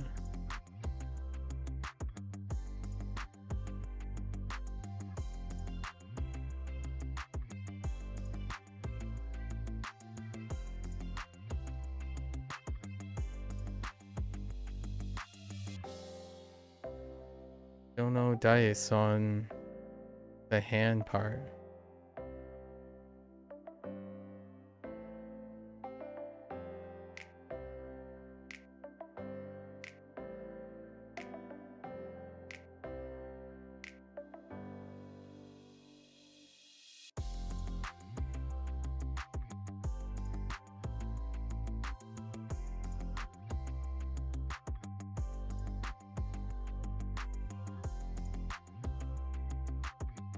I think the soil is probably the weakest.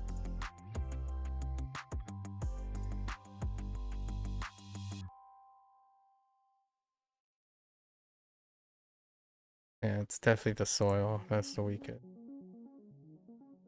Of course, it's the same one. I mean, it's Neo. The soil doesn't work. Yeah, which is pinch.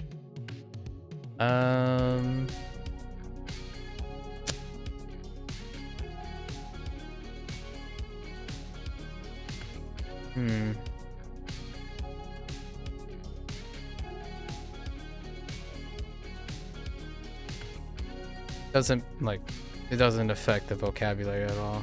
The character itself is more or less dependent on the vocabulary. Where are we at? 6. Another average day. "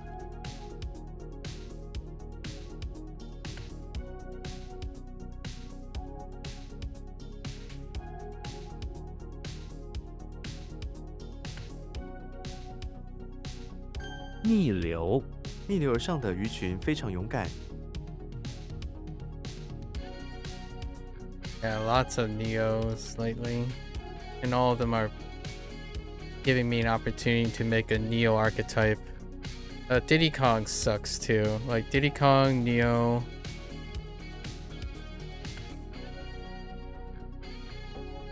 Kind of disappointing about the Mario thing.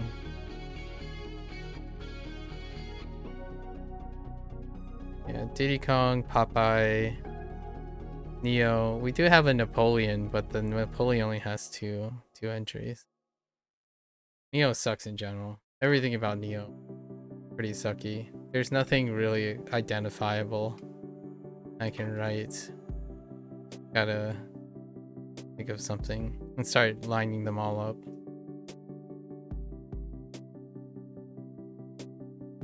He's gonna have to transform something. Gonna have to like warp some sort of reality every time. The reality though then can make it anything, which can be a problem. Like, oh, a flag changes into a bowl, which changes into a window. It's like, it can be anything. It could explain anything. Which is what Wanikani feels like most of the time. They just string words together.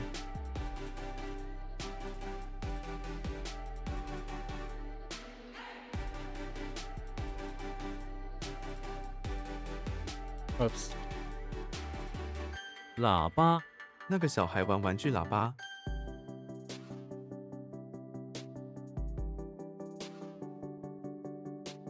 嗯，节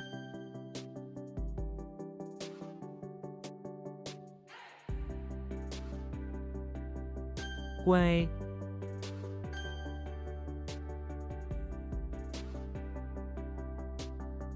词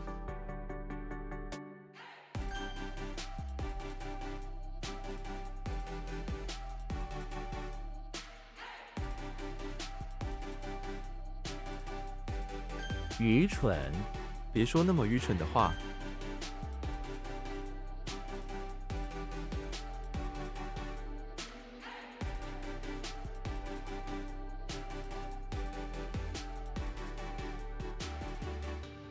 纸屑请把纸屑扔进垃圾桶。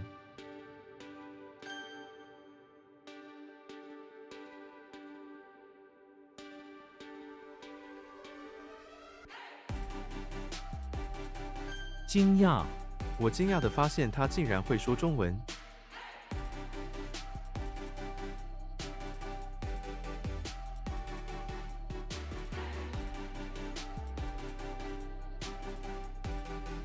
喘息他跑完5公里后停下来喘息。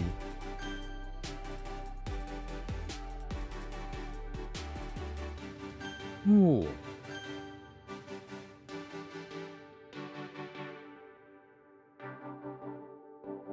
大猩猩大猩猩可以用工具。Oh, that's a gorilla. Oops. 油桶他们正在清洗油桶。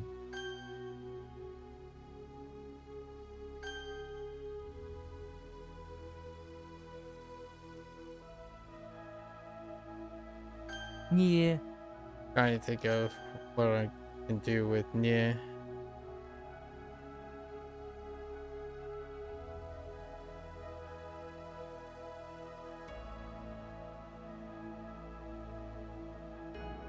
愚昧他的想法非常愚昧。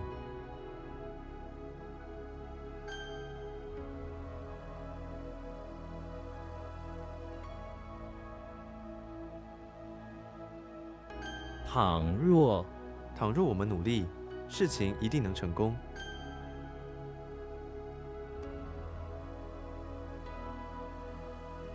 消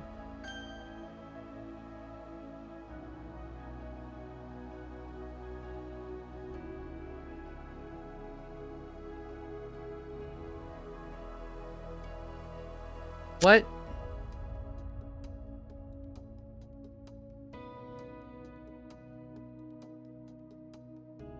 Oh, wrong tongue. 图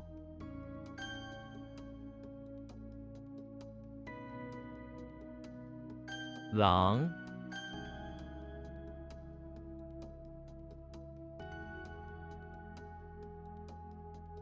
我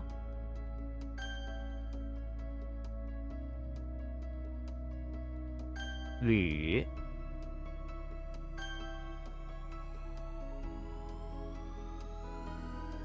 Oh no, that is chi. I have the left part incorrect. Oh wait, this does go the other direction. Oh no. Oh no. I gotta double check which direction the fork is. Okay.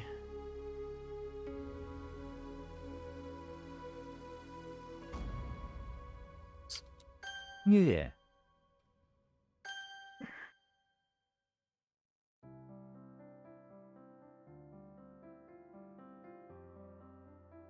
漏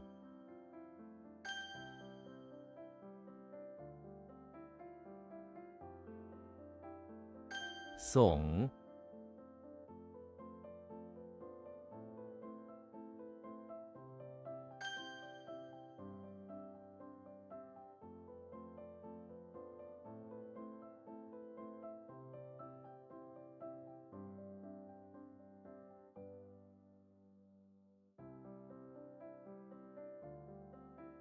Oh, that's a typo. Oh no, but I don't remember what. Toll.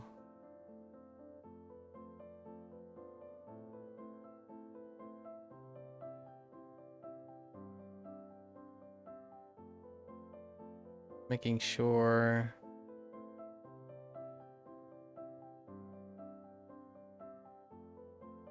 There's the him down.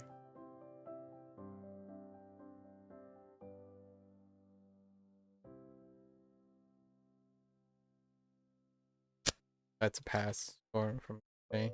One of the worst.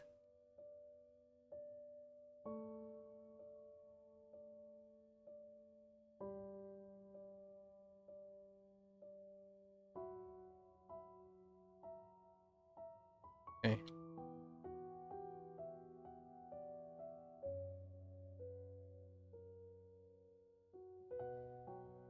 朗吗？这位喇嘛住在寺庙里。星星。我在动物园看见了猩猩。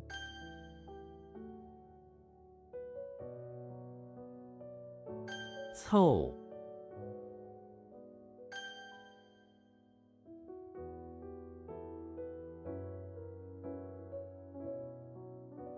Oh, how? 抛弃。他抛弃了学业。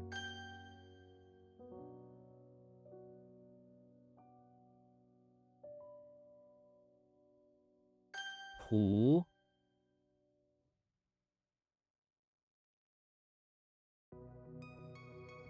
Egg? Ooh.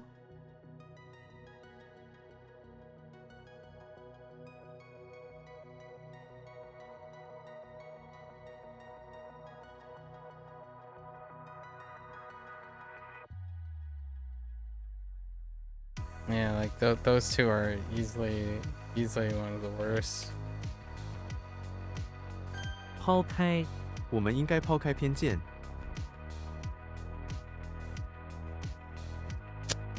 It's throw open or cast aside.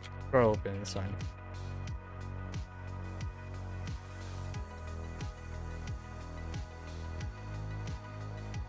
Yeah, that's interesting. Oh yeah, the Buddha thing. Ugh. That's a pass.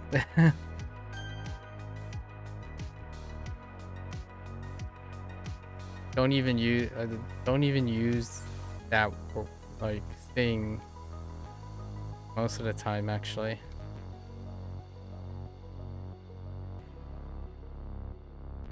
That's super disappointing. 6 major ones. And maybe like 3 or 4 sliding away.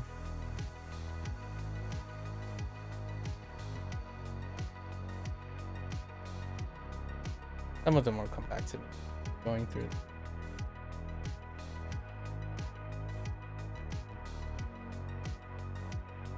All right.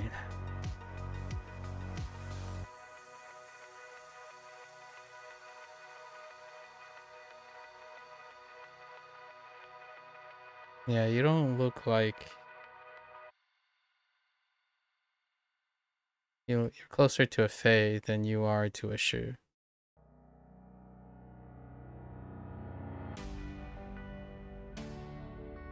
And you do look like a Jun. Dong.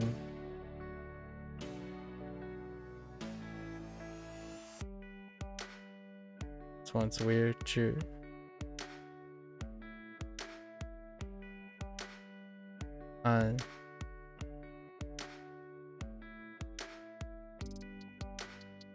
Xian. Not a pay.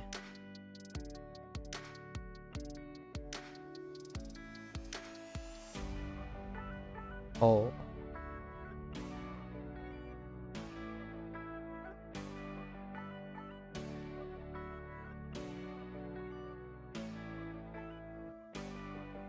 Uru. Uru.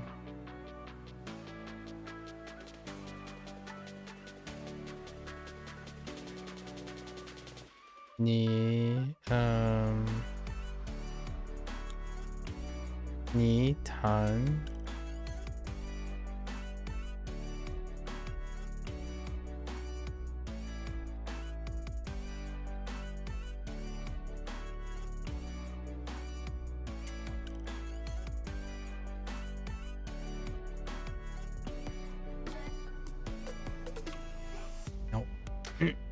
Nope. Nope.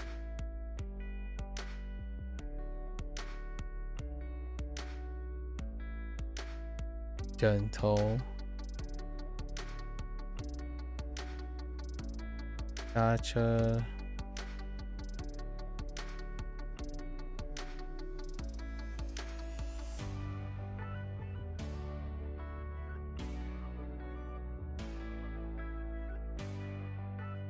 Wei Jian.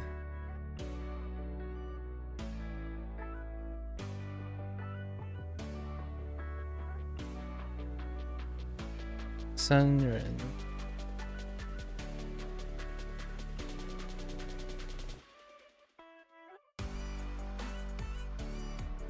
是入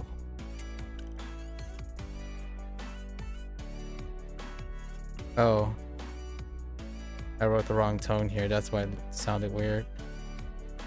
五入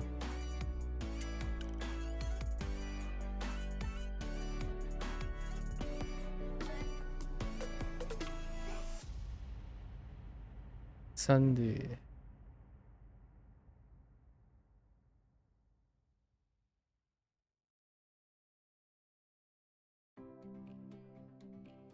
这一点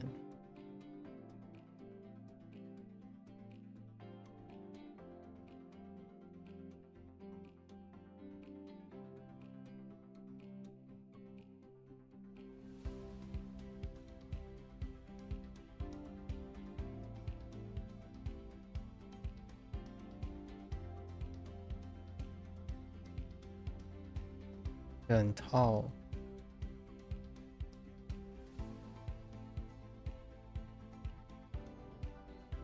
扎入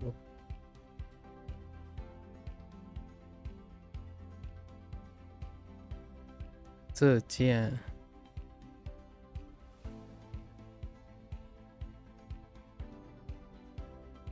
热夜谈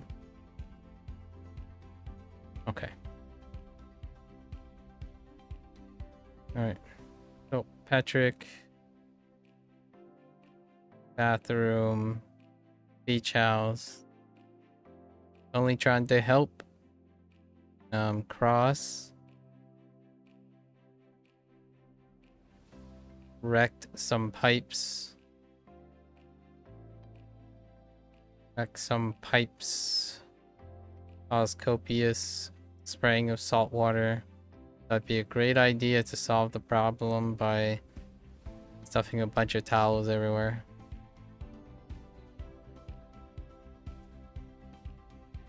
James Bond, outside, infirmary. No, that's not infirmary. Oh no, wait. Yes, this is outside infirmary. Outside infirmary. Using a high-tech stick to try to find a special material shellfish.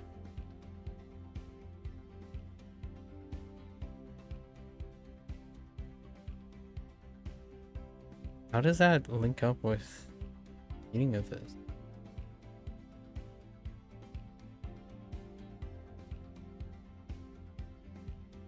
Oh, to detect. No.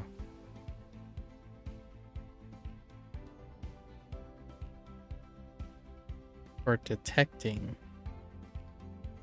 someone who's in possession of special shellfish. Turned out to be a slender man walking out.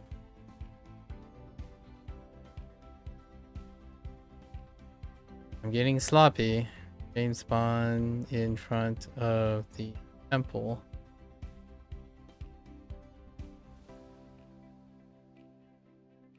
Dressed as a monk on a mission. While he's there, he's in the middle of the rock garden, practicing covering his inner feelings, exploring his inner feelings. James Bond, bathroom.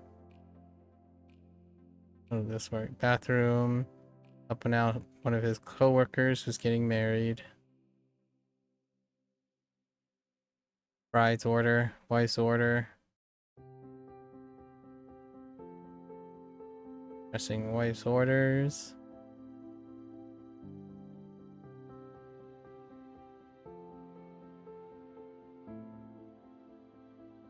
Wait, where's the drop at? Wasn't there a drop here? Oh, the drop is part of the, yeah. So arrange the grain stocks as decor. Patrick, bathroom, pawn shop. Thinking great idea to start a rice field. I don't know. Putting in half of a rice field in the bathtub of the pawn shop. Why is that?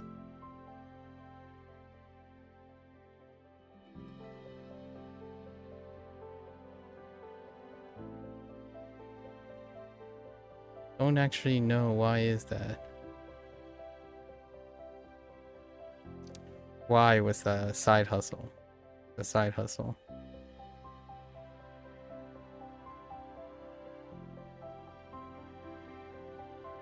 Xena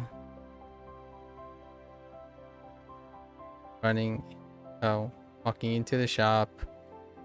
Trying to sell off some special handles that belong to a titled individual for some metal.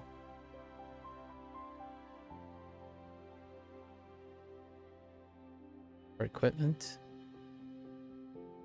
Patrick. Basement. Bakery.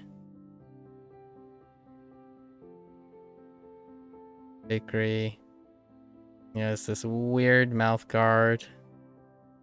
Just to help him carve from eating the stuff as he works there. He couldn't help it. He really wants to, so he took a saber and cut it open. Start doing what he's trying not to do. Alright. I got deal. Deal was a deal. How did deal? The heckin'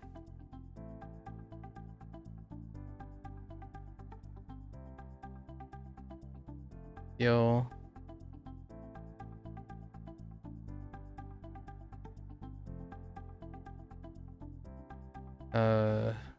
Sure. Which jur is it? It's setting up.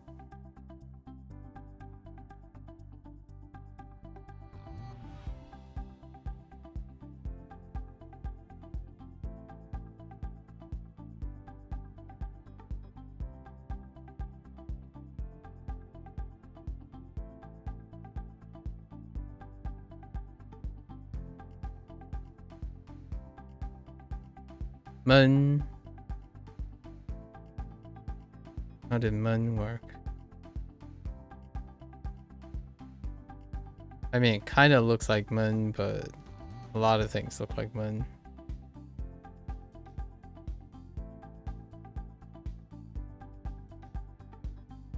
Stuffy. Chan was very disappointing.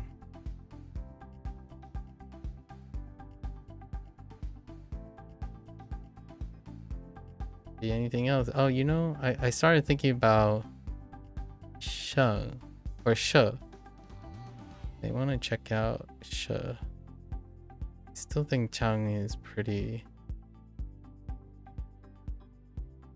Pretty unique.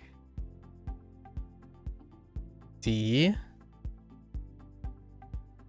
Saw D coming from a mile away. I think we even add this is not the first time. D.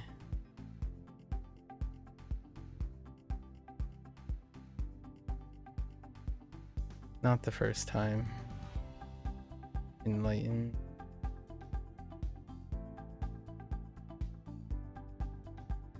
And yeah. No. Yeah. Yeah is not the first time either.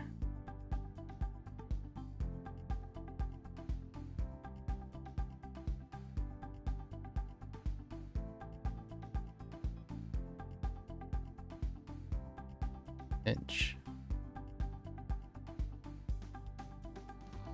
Alright. Dio needs to be rewritten. Sure is gonna be paired with sure.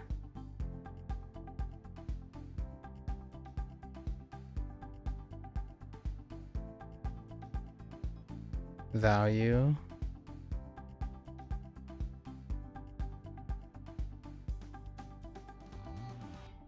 Stuffy. Stuffy needs to be distinguished actually from the others. B is gonna be probably rewritten. Yeah, needs to be rewritten. Chang, I gotta look at any associated things. Alright, so let's get into it. Start with Yo.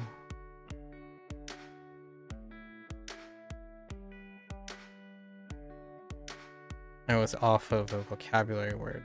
Well, quite disappointing.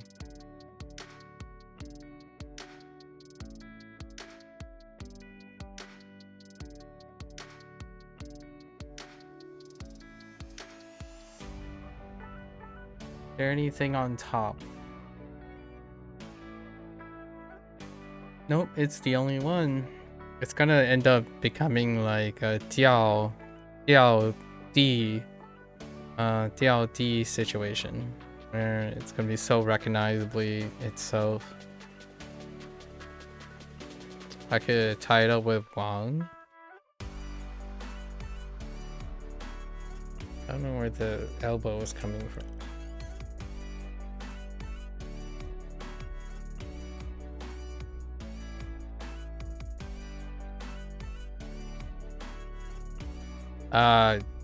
It didn't use any elbows, that's why.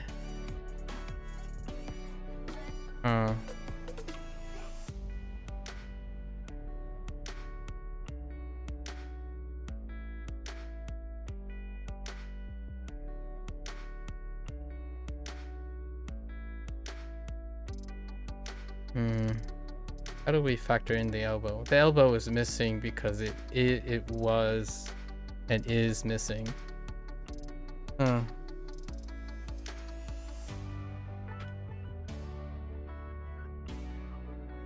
Elbow.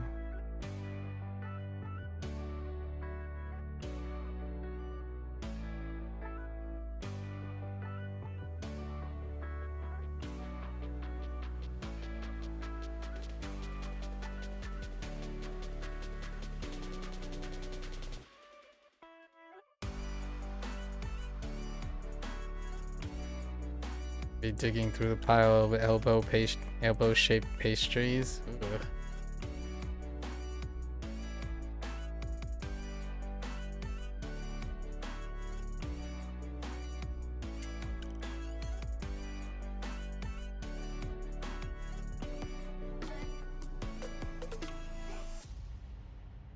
Elbow-shaped.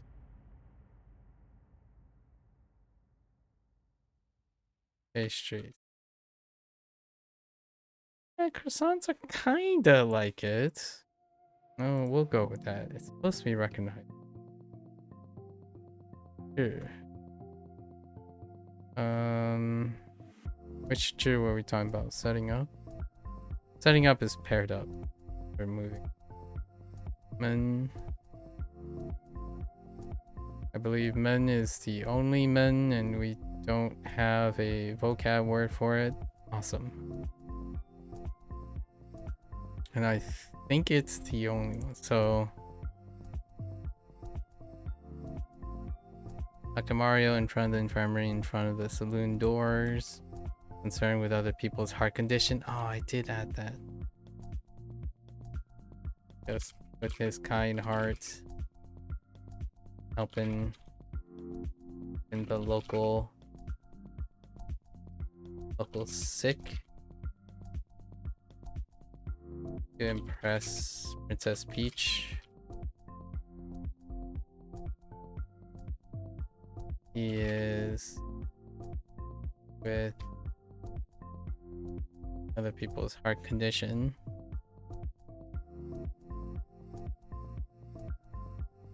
He warns and monitoring how stuffy inside the infirmary is. Close. Princess has a way to impress Peach's heart, I guess. We'll just throw in a bunch of hearts. It's unique. Very unique. Chan is not, which I'm a little disappointed. How many multiple elbows?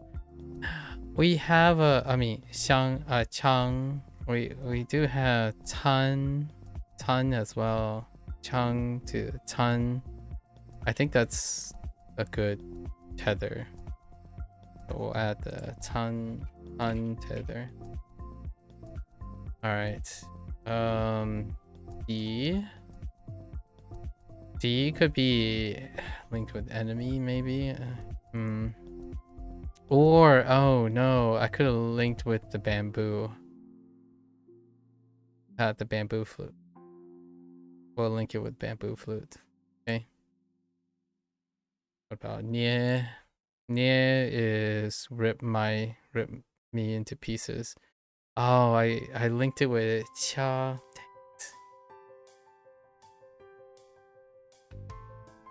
T is a good one. That's pretty decent. But I didn't think of T when I was looking at it.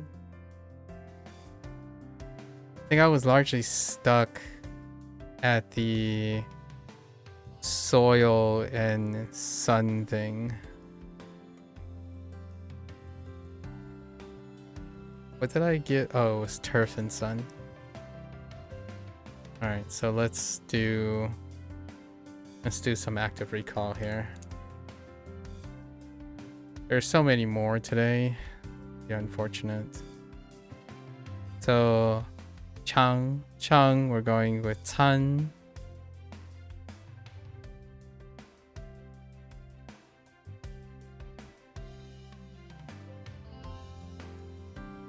So maybe participate is like to mix something. To mix it up. Like a meetup or something.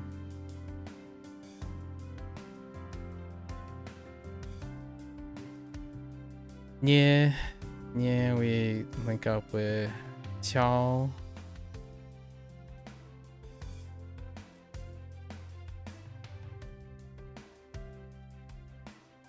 Oops.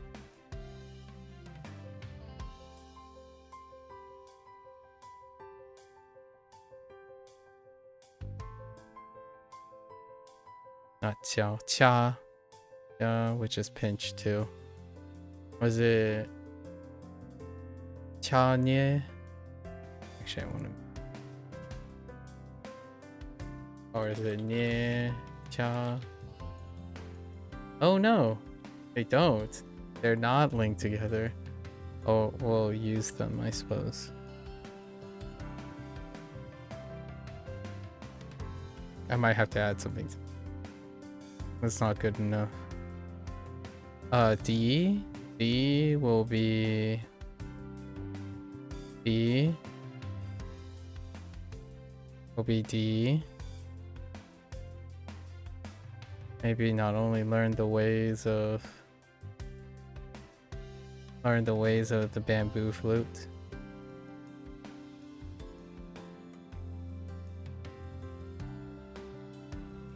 or the uses and reasons of the bamboo flute. That's fine. This one, lots of hearts. Just think about hearts. Heal. Okay, digging through. Okay. Lose. Can't tie it with like sh.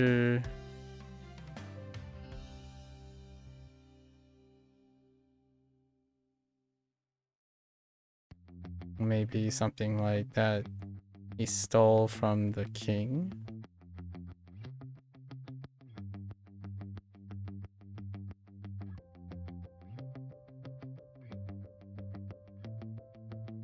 I gotta go back and do the... Yeah, it's just rough.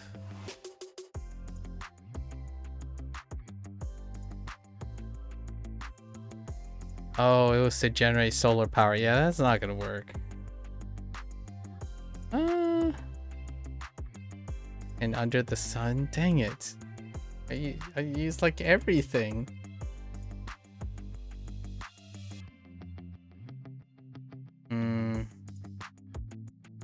Maybe something like using his matrix to construct.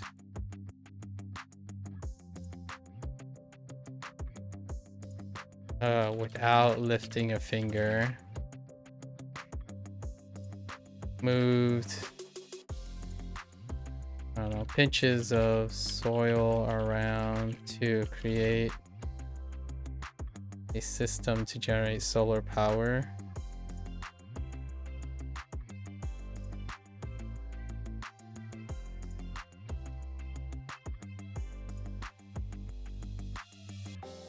Okay. I don't know. That's rough. You have others. There are more. Let's see if I can recall 2 or 3 of them. I had a few passes today. There were passes from yesterday.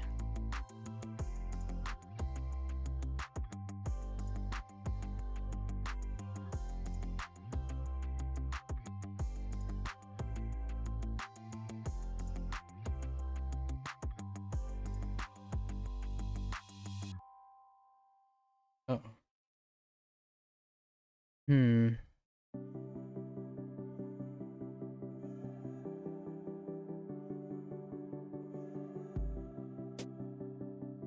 Not step by step.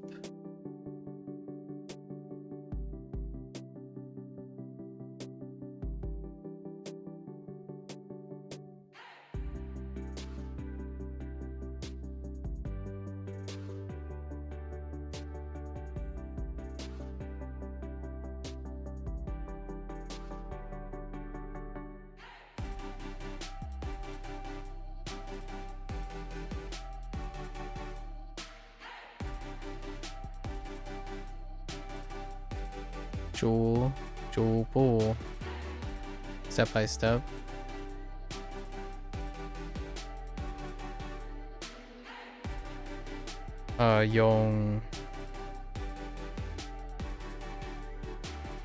用 something 用寿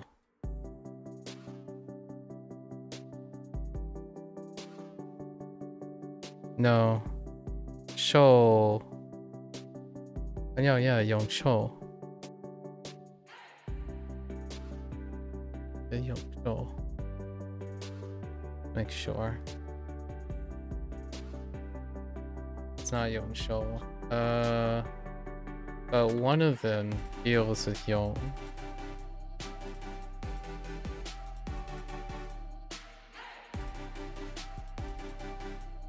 Eternal's fine.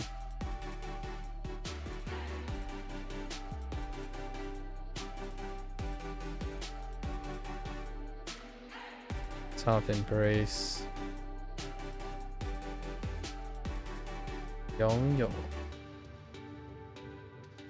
Yongyo is a little bit weird.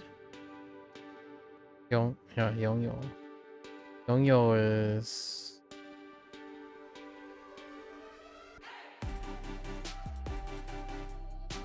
Dang it, something with a cocoon. Cocoon and...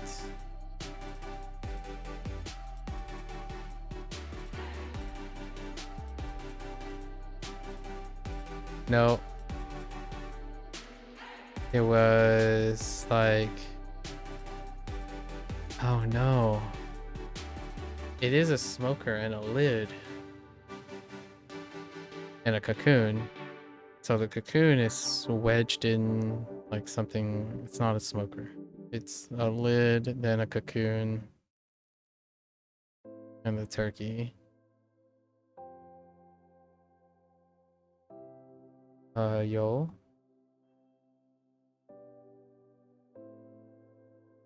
I'm heckin' drawing a blank on yo. Not my day. Yep.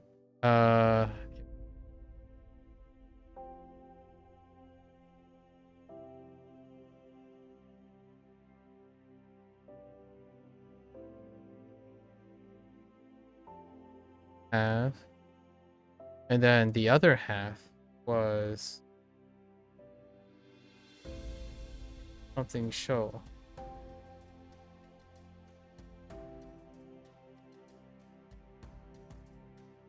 Or was it show?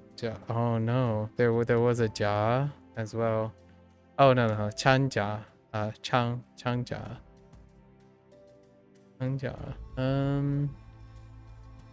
There's also like dealing with show.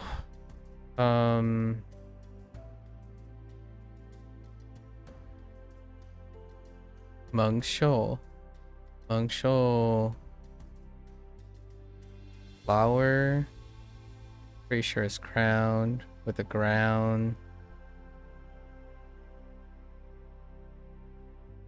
Nope.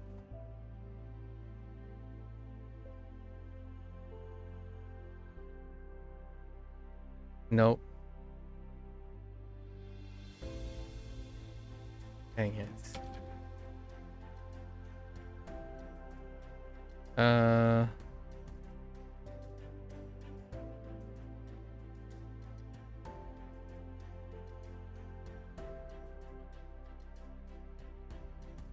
Show.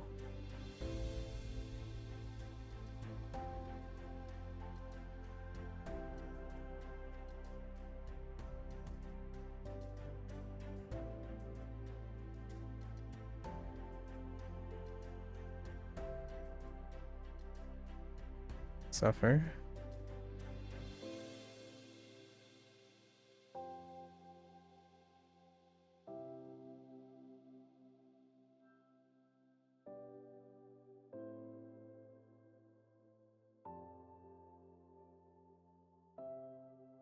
There's a couple that dealt with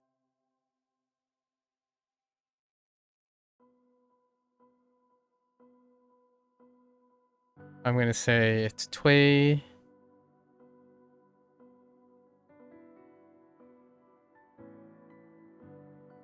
Tway either Chuang. No, Tway Chai. I think it's Tway Chai.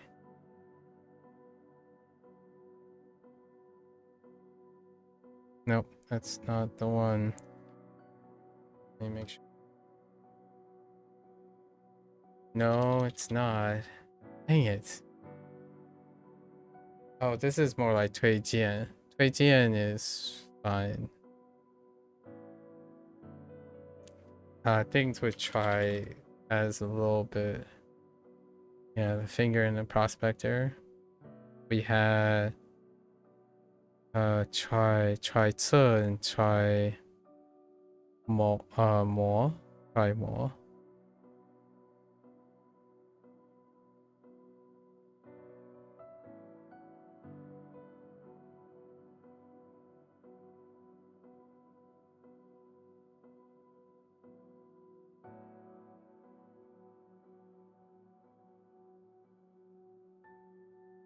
So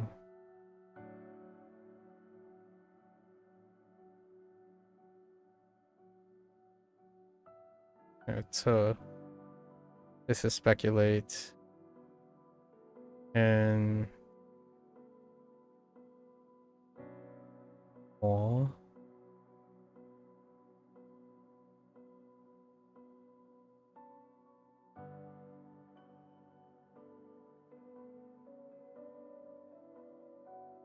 is it the other? No, no, no. That's the correct way.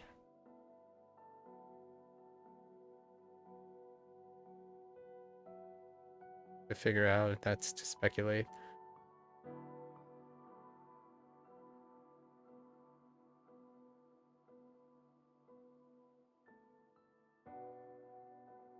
There's still a couple more. It's been kind of rough lately on the older side of things. Xie was a little rough. That's machinery.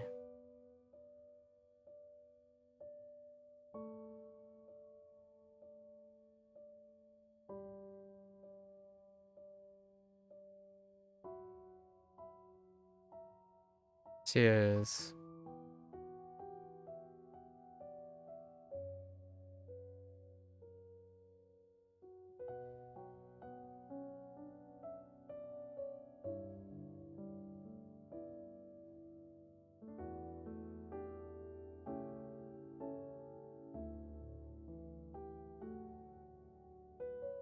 did have a couple of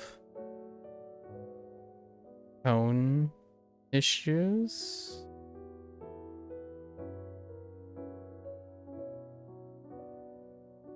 Oh no, I'm drawing a blank on how to write this. Oh no!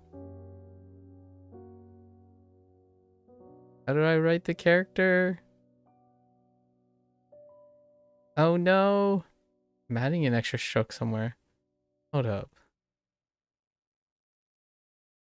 Oh, right to left, right.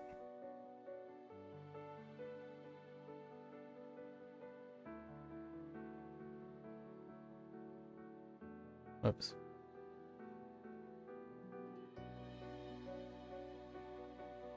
We have for Russia. Had a Guo.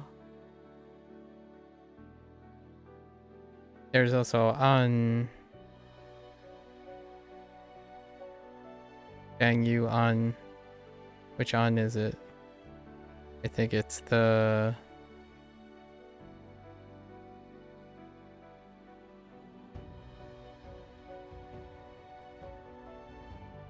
That doesn't seem right. I feel like I'm missing something. Oh, it's... Wait. Oh, I'm missing... Oh no. It doesn't have legs. Fingers.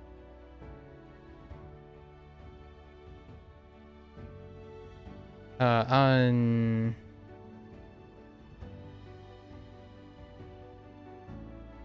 Press and... It's massage. Oh, what was... You press and... Move around or something?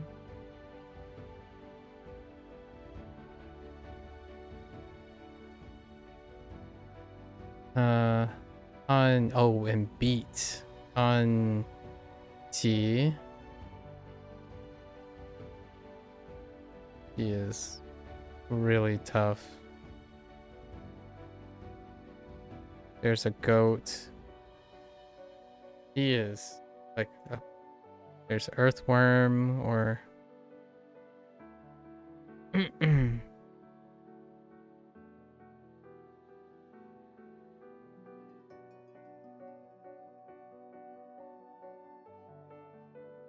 which reminded me of another thing.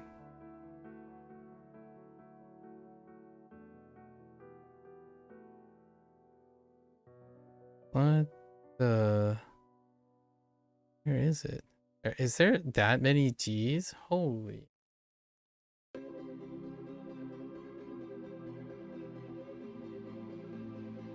There's like missiles. You're attaching it to a car, I think. are, but you also have like a mountain. Oh my god. Feet. So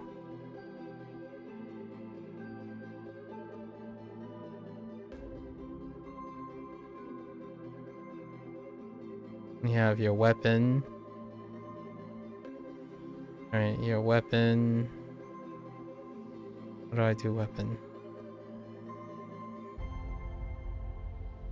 Your weapon. And the hand at the bottom. On G. For massage. And I remember something else too. It deals with G as well. Which was...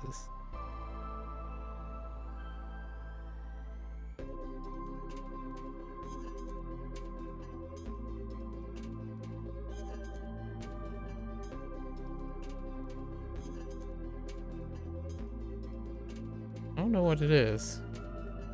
It looks like something like this.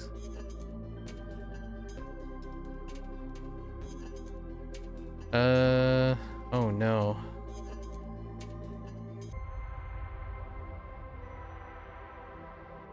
It's a record, right? No, it's an edit, not record. I was thinking of record, but not record. It's edits. How do we edit? It's it has car, mouth, and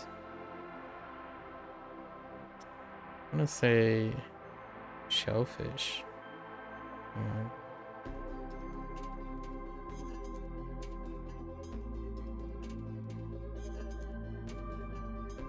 Does that look correct? Looks like it's... Oh. Where's edit at? Oh no, it's ear. Dang it. Ear.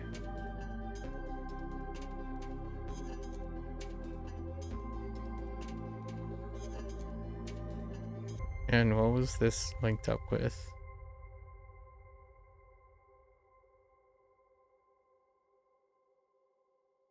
What was the edit? It's not quite edit. It's an album.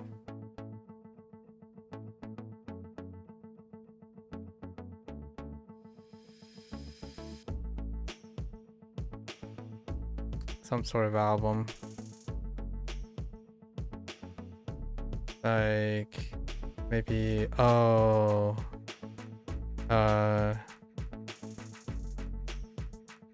Drung. Oh no, I'm not great with Drung either. Nope. Not a chance.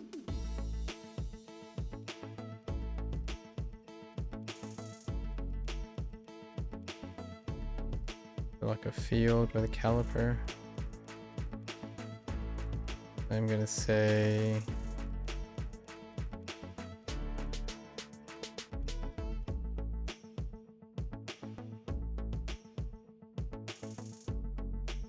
ugh, that doesn't look right.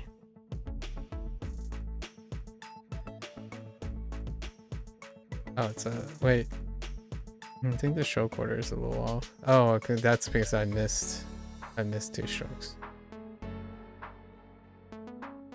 There's a difference between a cicada and a mantis or a cricket.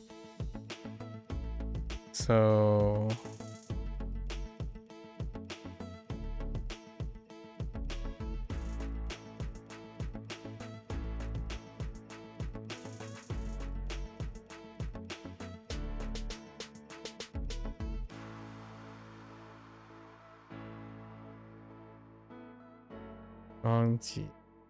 album. Album's a little weird for both, actually. Different types of album. I think that's good enough. Total Recall. I want to look at cricket. Right, cricket.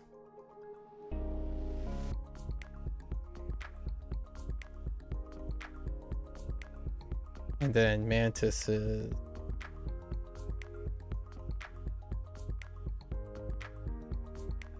Oh, it doesn't... It's actually slightly different. Mantis is more like...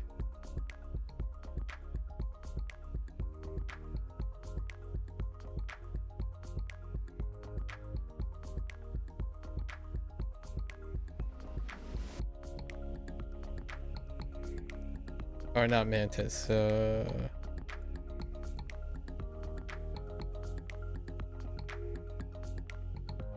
wait. This is Cricket. What was the other thing? I think of Mantis now, but... Oh no, it's just special. Yeah. And then special is Mantis, or special has Mantis in it. Oh no, Cicada, that's what I'm looking for in Hunt. Cicada, and pretty sure that's supposed to be Mantis in the other way. I'm not sure anymore. We're gonna have to distinguish that sometime. All right. Well, that concludes our last session of 2025, right? Of HanziHero. Right. 新年快乐, right? Happy New Year's to everyone. It's almost New Year's for me. I have less than 2 hours. Usher in 2026. The schedule is gonna slightly change. For HanziHero, I don't know when I'm gonna start doing the vocab mining, but for 2026 the plan is to add vocab stuff from our other activities into the HanziHero rotation. So then it may or may not slow things down. I'm not entirely sure how the dictionary thing works yet on stuff. So most of the concentration will be to add vocabulary words, or encourage one to add words via the dictionary. Add words via the dictionary of troubled characters. So that's going to be 2026 all the way until the end. HanziHero is projected to end before the half of 2026. So before summertime 2026 is when the characters will be covered. However, when we're going to do this, I think the next goal now is to spend time adding resonating vocabulary words via the dictionary. Looking is the next step. And then for Wanikani, we're having Boonpro added to the same session of Wanikani. Wanikani has been going fairly quick because I've been focusing on a different way to liberate some time to make space for Boonpro. So HanziHero is going to continue using one of its features. So I feel like transitioning and making more associations with vocabulary words kind of is required now at the increased pace. These places tend to be increased paces because there are many times where there are more characters than there are vocabulary words, which may slow it down all the way to the full year. Don't really know yet. In terms of grammar, I think, in my opinion, sometimes the grammar is sufficient and requires very minimal reviews, but we'll probably get into more advanced stuff as we look at examples, right? Look at or use them in other projects. So that's kind of the plan. That's a good 2025. We officially now can conclude, for tentatively.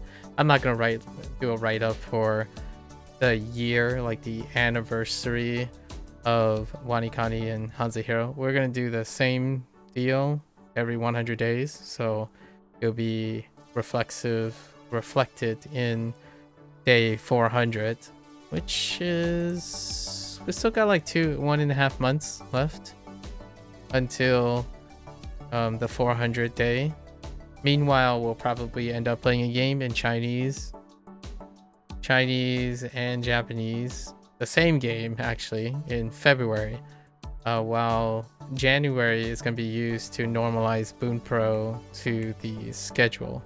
And Wanikani and HanziHero is projected to end at mid 2026, and then we roll into other things. Plenty of ideas still floating around.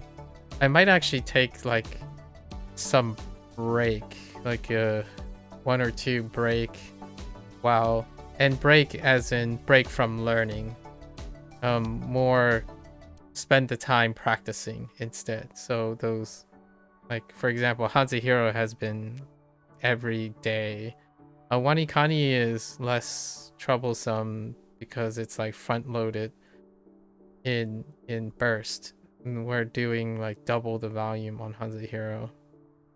I might take like a break from adding more characters. Well, I'm not gonna like, in my opinion, I'm not incentivized to add more characters beyond this for the foreseeable couple years. So now it'll be more like spending the second half of 2026 to figure out what are fun ways, what are interesting ways to pigeonhole, right? It's all about intentionally putting in the incentive to use all the reading skills and writing skills. I'll probably end up engaged in multiple types of output situations that encourages one to create things.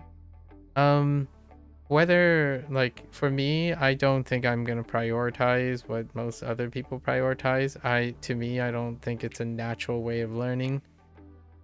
One big caveat, to me, the definition of natural learning is different from what is native. So you can make the argument like, oh yeah, native content, you want to sound like a native. That's perfectly fine. I'm not talking about the same thing. Usually when I'm learning something and I need to understand that I can keep doing it and having different ways of remembering things, I learn naturally. So when I think about natural things, I think about integrating output with input and creation and analytical skills with the input. So no, it's not input only. I think input only is incredibly myopic. We'll talk about that tomorrow in the Boon Pro opening opinions, and maybe whatever we end up doing in 2026. I haven't really decided, set in stone after HanziHero for this section. But generally speaking, natural learning, curiosity-based learning, analytically using associations and stuff is natural. It is unnatural to force yourself into saying that you're doing something that is unfamiliar as a gold standard for familiarity. So like, for example, if you're constantly watching native content, that is unnatural. In my opinion, like based on my definition, that is unnatural learning because you're going as far as possible from your typical learning strategies. And when I'm talking about that, I'm talking about a generalization here. People who are jumping into language learning are a lot younger, like from the ones that I interact with, and they are jumping into trying to do like 2 or 3 different things. First, they're discovering their natural learning curves and their natural learning scheduling, as well as like developing new habits on engaging in unfamiliar territory like self-study and listening in a manner that the fundamentals of their communication skills are challenged. I think that's a lot, especially for those who are doing all that. I typically don't do that. I pick up things I learn by creating and making feedback through my curiosity while learning input stuff.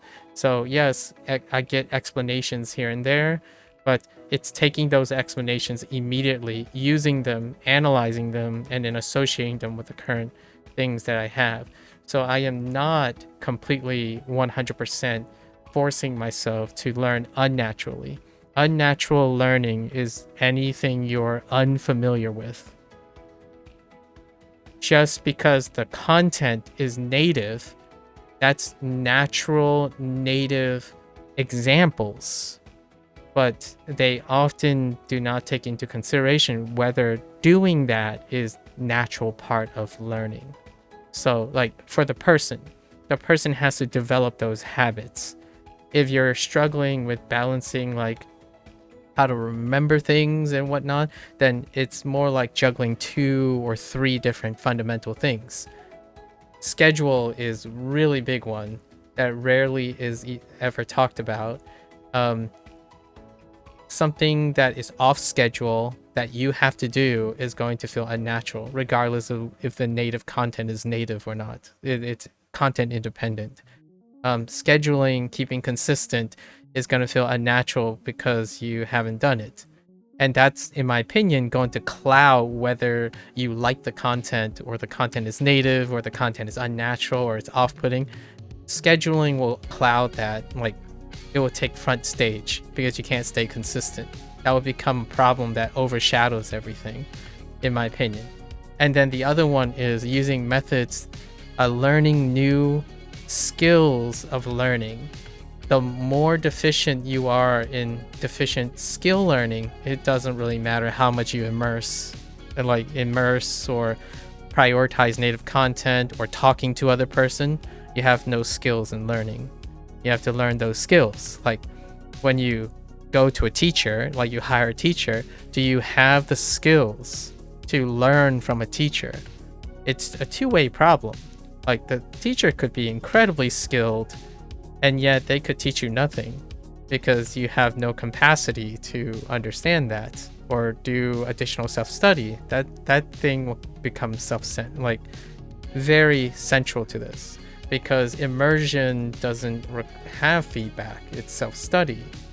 And then when you go to a teacher, when you hire a teacher, that's a different dynamic than have to go to school and get good grades. So there's very different dynamics, and it involves how you naturally learn and using your natural learning that you've experienced and expand on that as you're learning things. So no, to me, it's not about all inputs.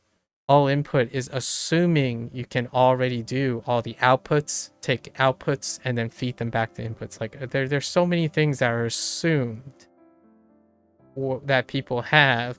And then when I'm talking to them, right, what is the biggest source of consternation and difficulty? Most things that they have that are independent of the content. Like, no, someone once told me early on, it's like, oh, I hate this because they use synthetic voices. And then when I asked them, like, okay, so what is it that you don't do when you're using this? And they would refer to their time scheduling and their retention. It had very little to do with whether it was off-putting because they use synthetic voices. In fact, when you tested them, most of the time they remembered the references from the synthetic voices because it triggered them so much. So like the thing that they're not paying attention to or they despise became the center point of their memory. So because something was off-putting, it was more memorable than them not noticing that the thing that they dislike is being forced to do daily practice. So that's kind of one of those things. Like someone says, oh yeah, I love this, I love doing this, but I only schedule myself to do this like once every 7 months. Meanwhile, they're hitting that streak on like Duolingo and stuff. Like that's kind of what I mean by this. I prioritize what I can learn or what I'm going to be able to learn and enjoy at a high level. Like I do not jump into someone's like grift, in my opinion, about like, oh, immersion, you should always speak Japanese and like Chinese and only talk to native speak so you can be worried about that. I do not prescribe to that. So you're probably not going to find me do those things in a manner like that. It's largely about learning it creating it in a deep way so that you don't have to do it again. You don't have to constantly fight against yourself. Like, it's really hard work, don't get me wrong. Like, I'm not telling you it's easy, it's going to be fast, it's faster than whatever your grift that you're paying attention to, you know, the thing that promises you N3 level in a year schedule thing. That's definitely everyone else's prerogative. But I can see myself doing this until the day I die. So if you want to, quote unquote, get on my level, as in like not a high level or low level, but get on my level of mindset, then that's probably, I'm not thinking about tomorrow, like just tomorrow or the end of an exam or something. I'm thinking about lifetime skill. So this is lifetime skill situation. If you burn yourself out and go at it like, oh yeah, I must do this, I must do that, and you rarely consider why you're doing it, how you're doing it, what motivates you to do it, and then how can you form all of the connections with all your existing experiences, then yeah, you're gonna have to develop new habits, new foundations, maybe rework your entire identity around something. Like the last point, reworking your identity, that's a really big one that I have yet to talk about at length. When people start to identify with their method of learning, and it's usually a method of learning, a generalized one-size-fits-all method of learning. I don't identify with a method. The whole goal is to diversify your learning so that there isn't an obstacle that comes by that says, I can't do it because I only learned how to do it this way. The moment you identify with a learning method, I'm gonna echo this person who was like contradicting themselves actually. There was a beginner like on the Wanikani forum, not on the HanziHero forum, that wrote like, oh, is it ambitious for me to become 0 to N3 in a year? And then someone wrote like, oh, hey, but just a fair warning, there's this very well-known thing, especially that happens in Japanese, where you can like end up hyper-focusing or like falling into traps. And this person said, beware of this, but then, you know, like list a bunch of things like handwriting. Handwriting was one of them, only focusing on character reading, only developing vocabulary, only doing sentence things. Like the person listed like 14 things, and that to me is a short-sighted way of providing advice to someone that's new. Deterrence and warnings is not something that creates constructive feedback, in my opinion. Like you're saying, oh, okay, so now the person is just going to make a list of things and say, oh, maybe I shouldn't do any one of these things, it's too much. It's like, well, you do all of them. Like it's all of them. Actually, the more you manage to do across the board, the more likely you'll be able to tackle all the issues and problem solving skills. And you know, it's funny because all the lists, one of them was like app overuse was one of the traps for beginner language learners. And this person then, after that preface, say like, oh, if you were looking for information, like constructive information or advice, they start listing like 16 apps. Like 16 like different plugins and stuff. Like you are the like that's what I mean by lacking self-awareness and then providing information based on a lack of self-awareness. So while you create a deterrence for whatever you're projecting your fears onto someone else, you then provide advice that would encourage them to end up in that position. Largely because I think the way that person worded it would suggest that that person was in like experienced that, so they were giving a heads up kind of situation, and then proceeds to show that these are all the things they do, and then they would suggest these things. So like, that's a lot. Probably the first advice would be to have the person describe in detail what they're currently doing, what they have done, what they are thinking about doing, and then add to that. Embellish the way that they're going about it, and then leave them enough time or space to discover things on their own, quote unquote, naturally. Right? One has to encourage them to do so. That's kind of my self-reflection on the second year. This is the end of the second year of language learning, and we have so many things that can be integrated here and there, and I'm looking forward to what 2026 is going to bring. And it's going to start with Boon Pro. We're going to do some grammar. I absolutely love grammar, and I have so many interesting ways of thinking about it. So we're going to explore that and see if any of that stuff is applicable nowadays. Like mind webbing, which is very similar to sentence diagramming. But mind webbing kind of is more like laying it out according to your head, as opposed to like some fundamental rules of diagramming. Like there are correct ways to sentence diagram, like in English and whatnot. Mine is more like mind webbing, where I take whatever the structure is and I modify it for my own convenience. Kind of like this. Kind of like how I'm associating these and replacing these and substituting meanings. This is mind webbing, or mind palancing, or whatever you want to call it. And that's how I fill in all my gaps. I close up the gaps by reinforcing it. It's kind of like pulling the net on different threads and then just sealing it back again, right? Like you're just grabbing a bunch of loose threads and then you're overlapping them. So you're patching it up, basically. As opposed to like starting dry or constantly starting over. I think at the moment it's pretty clear to me that the question that people are trying to answer or ask for advice or recommendation comes with figuring out where their perspective and mindset is from.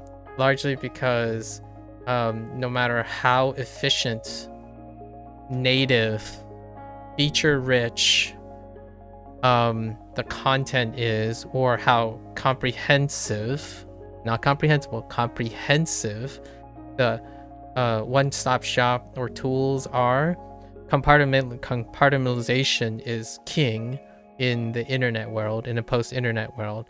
And because of compartmentalization, especially hyper-compartmentalization, what's the difference between compartmentalization and hyper-compartmentalization? Compartmentalization is a response oftentimes, like, oh, this is too complicated, this is too complicated, and they're together. It's like, okay, so let's separate them and make them separate things so that they're more manageable. We can tackle things one at a time. Hyper-compartmentalization is in my opinion, has a characteristic behavior where they look for something being compartmentalized as a way to be desirable.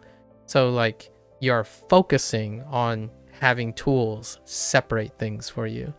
So like only listening to native content is a separation of you from your native language, right? So you're deliberately focused on creating separate environments. Well, that's a lot of things to juggle. So I mean, I'm a bit of a mixed bag. I rely on association. So it's half and half. I take in new things and I relate them to old things. And then I engage them as many of my skill sets as possible.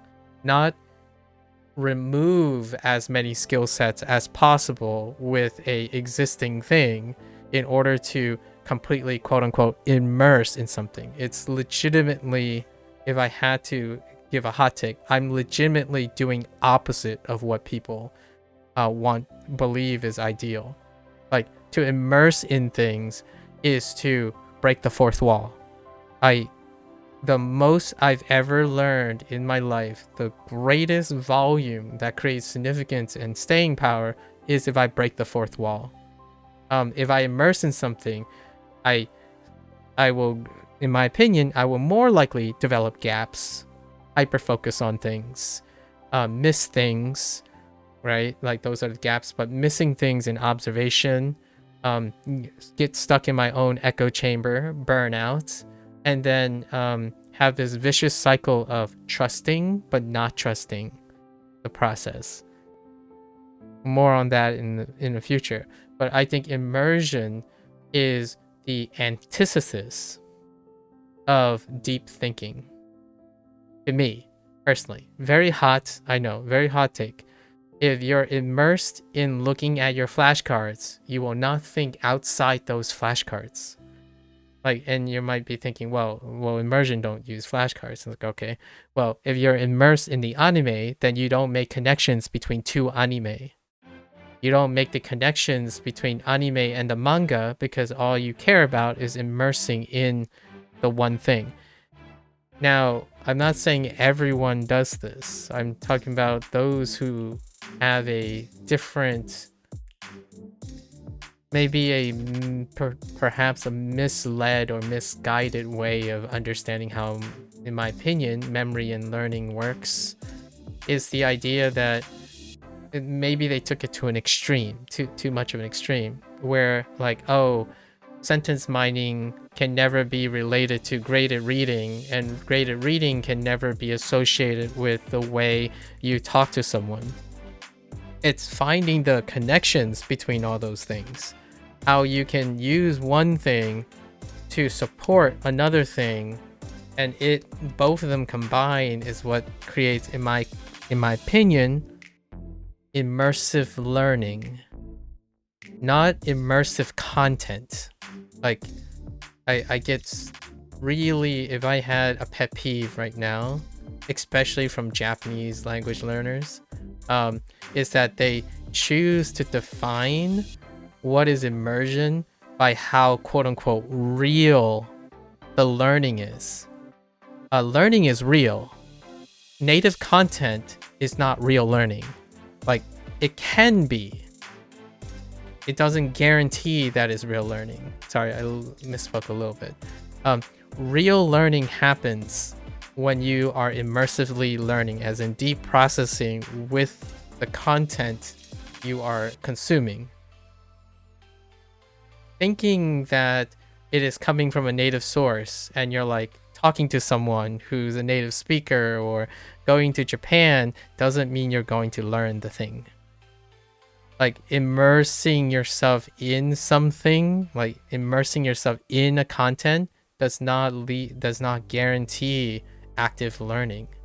It is the act of learning. Immersive learning, in a way, if you want to combine the technique, it's the act of wanting to immerse for learning purposes. You are actively looking and challenging, and it's exhausting. You can't do it all the time. There's a chance you're going to burn out.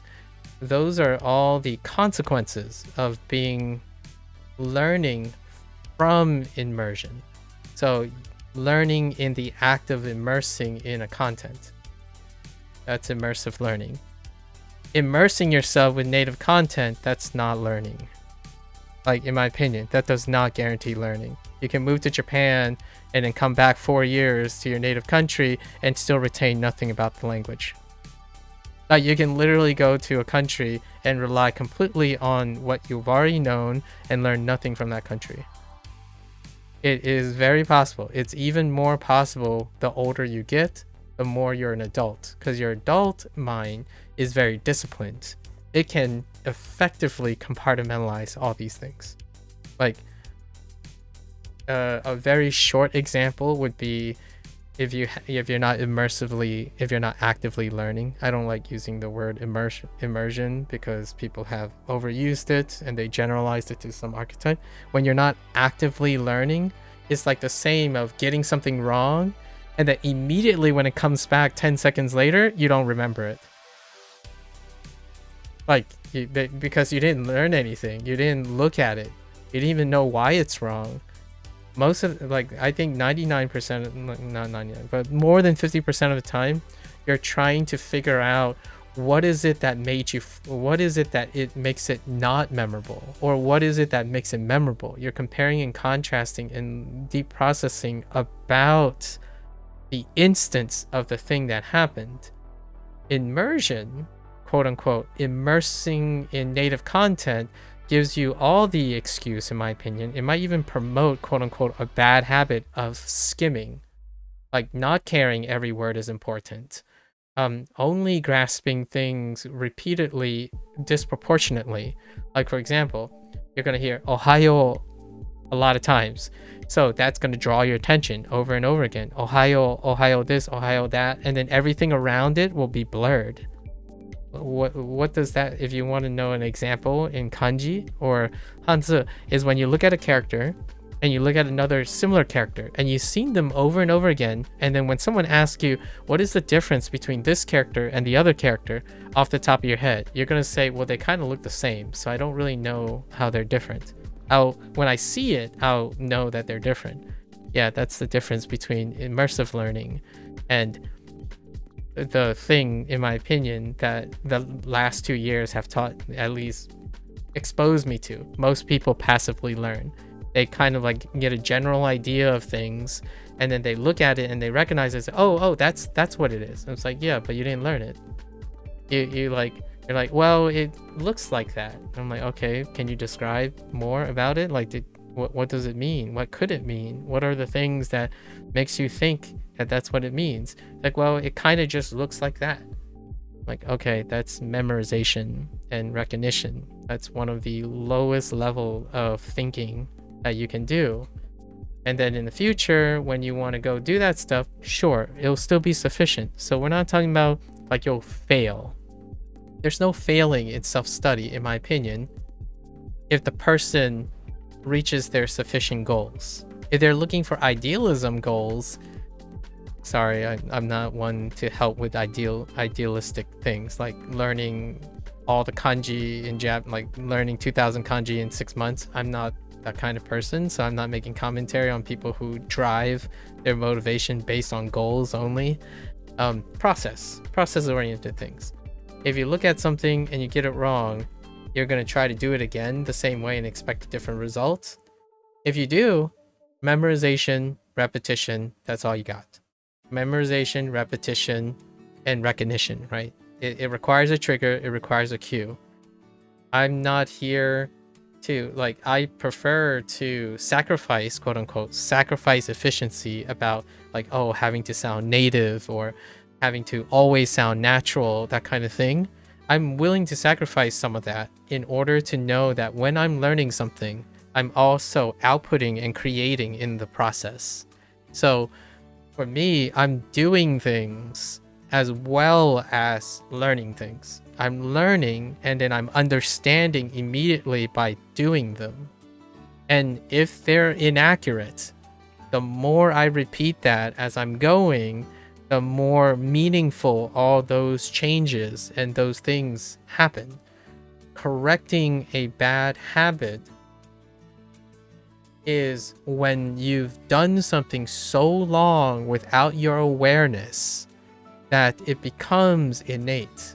That is not the same as actively learning. When you're actively learning, most things are in flux, like because you're constantly scrutinizing and updating when new information comes in. And to me, over time, when the input matches the equilibrium steady state, right, when matches the output's flow to maintain those two things, you can then perpetually do that. You can perpetually be interested in learning more words over time, or more context, more stories, and then immediately go and use them to feel like the reward happens. You're normalizing it. Like some people, they like to learn for a year before they use it. That's fine. For me, I give it like a week. When I learn something new, I almost immediately use it in some form of process thinking. Right? And that's because I don't want to spend time going back and it's like, oh, okay, so what was that again? Like, it's this. So I'm like repeating the same process that I remembered the first time. No, when I forget something, I'm looking for a new way to remember it. Like, in addition to the old way, if I forget something, it's going to be more elaborate. It's going to continue to leverage all the things that I know. Like, I couldn't have done these associations before. I can now. So This, in my opinion, is immersive learning. Immersion in content gives everyone the reason never to do this. That's hot take. When you are thinking that you're learning by memorizing and recognizing the perfect and ideal examples, you don't do any critical thinking. You don't need to. You just remember the thing that is correct. And then when you find out, you go to Japan and you realize, oh, every single person kind of still varies in a way that is meaningfully disruptive to your idealism. It's like, well, yes, because you only remember a example. And in the future, you're going to have to remember hundreds of examples, 200s of examples, 300s of examples. There isn't a scale up because you didn't understand. You didn't try to understand based on the context of all your behavior and experiences. So to me, like, after 2 years, right, Duolingo did something for me that I could translate to Wanikani and HanziHero. HanziHero and Wanikani as a wrap up, like the way I learn new vocabulary and new characters are fundamentally not even close to what it was a year ago. And that is priceless. It's like transferable. It can be used for future languages. Remembering all these things because you can, that's content. Content is not transferable.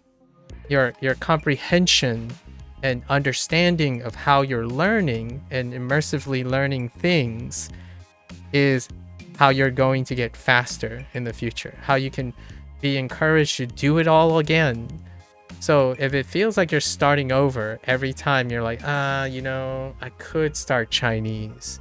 And then your first thought is, oh man, that means that I have to experience all the Japanese language, like all that Japanese experience over again. Then yes, you have learned very little about learning. You probably have memorized a lot of things based on a single entity. So like that's perfectly fine if you are only going to learn one language and you're not going to learn anything else either that's difficult or takes time and consuming, because it's going to suck. When you start over, you literally mentally start over. I do not start over. Like I try my best not to start over, as in I don't discard Duolingo because it overlaps with Wanikani and HanziHero based on content. And I'll be addressing this tomorrow as well for Boom Pro. I'm not discarding my knowledge because I'm starting over on the content. Your learning capacity and deep processing is reinforced by reviewing things. How you take advantage of that is based on how deeply you are thinking about your stuff, right? If you say to me, oh, I know all this stuff again, I know all this stuff already, so I'm just going to skip over all the things I already know, the content you already know, and then proceed with something with a different methodology and different process, then you're probably not going to resonate with what I'm saying, because that means every time you start, it's going to be awful, in my opinion. Like, starting new things is not technically starting new things. You are equipped with all your experiences that you had before. The content is rarely ever transferable. So, like, if you hate starting over, in my opinion, is probably tied to the idea that your content is what you remember as the value, not the lessons learned and the skills built in the process of learning that thing. So whenever you go to learn math or go to learn physics, instead of seeing them as connected things, like you can use your physics to incentivize your math, or your math can be another way you engage with Japanese and Chinese, you look at it as compartmentalized things because they're disciplinarily compartmentalized. Like, oh yeah, I don't need to know science if I have common sense. I don't need to learn how to analyze data when the internet can summarize the data for me. Well, you don't need to do those things because it's not curious to you to see how they're connected in the first place. That doesn't mean you can't be happy. So at the end of the day, most of the stuff I said is not necessary for happiness. It certainly makes life a lot more interesting personally when you see the connections in things, or make connections where people don't think there are connections. That's kind of part of the fun. So what does how unnatural is HanziHero and Wanikani? It's not. It's really natural. What's unnatural is when the first time you spend learning a language and you're already like a super experienced person who's multilingual, you choose to learn like you haven't ever learned anything before. I think that's pretty unnatural, and probably something I don't resonate with. I keep getting asked when someone says, oh yeah, I have a problem. Nothing comes to mind. It's like, what do you mean nothing comes to mind? Like, you lived a very long time. You've made a decision. Something has to come to mind, right?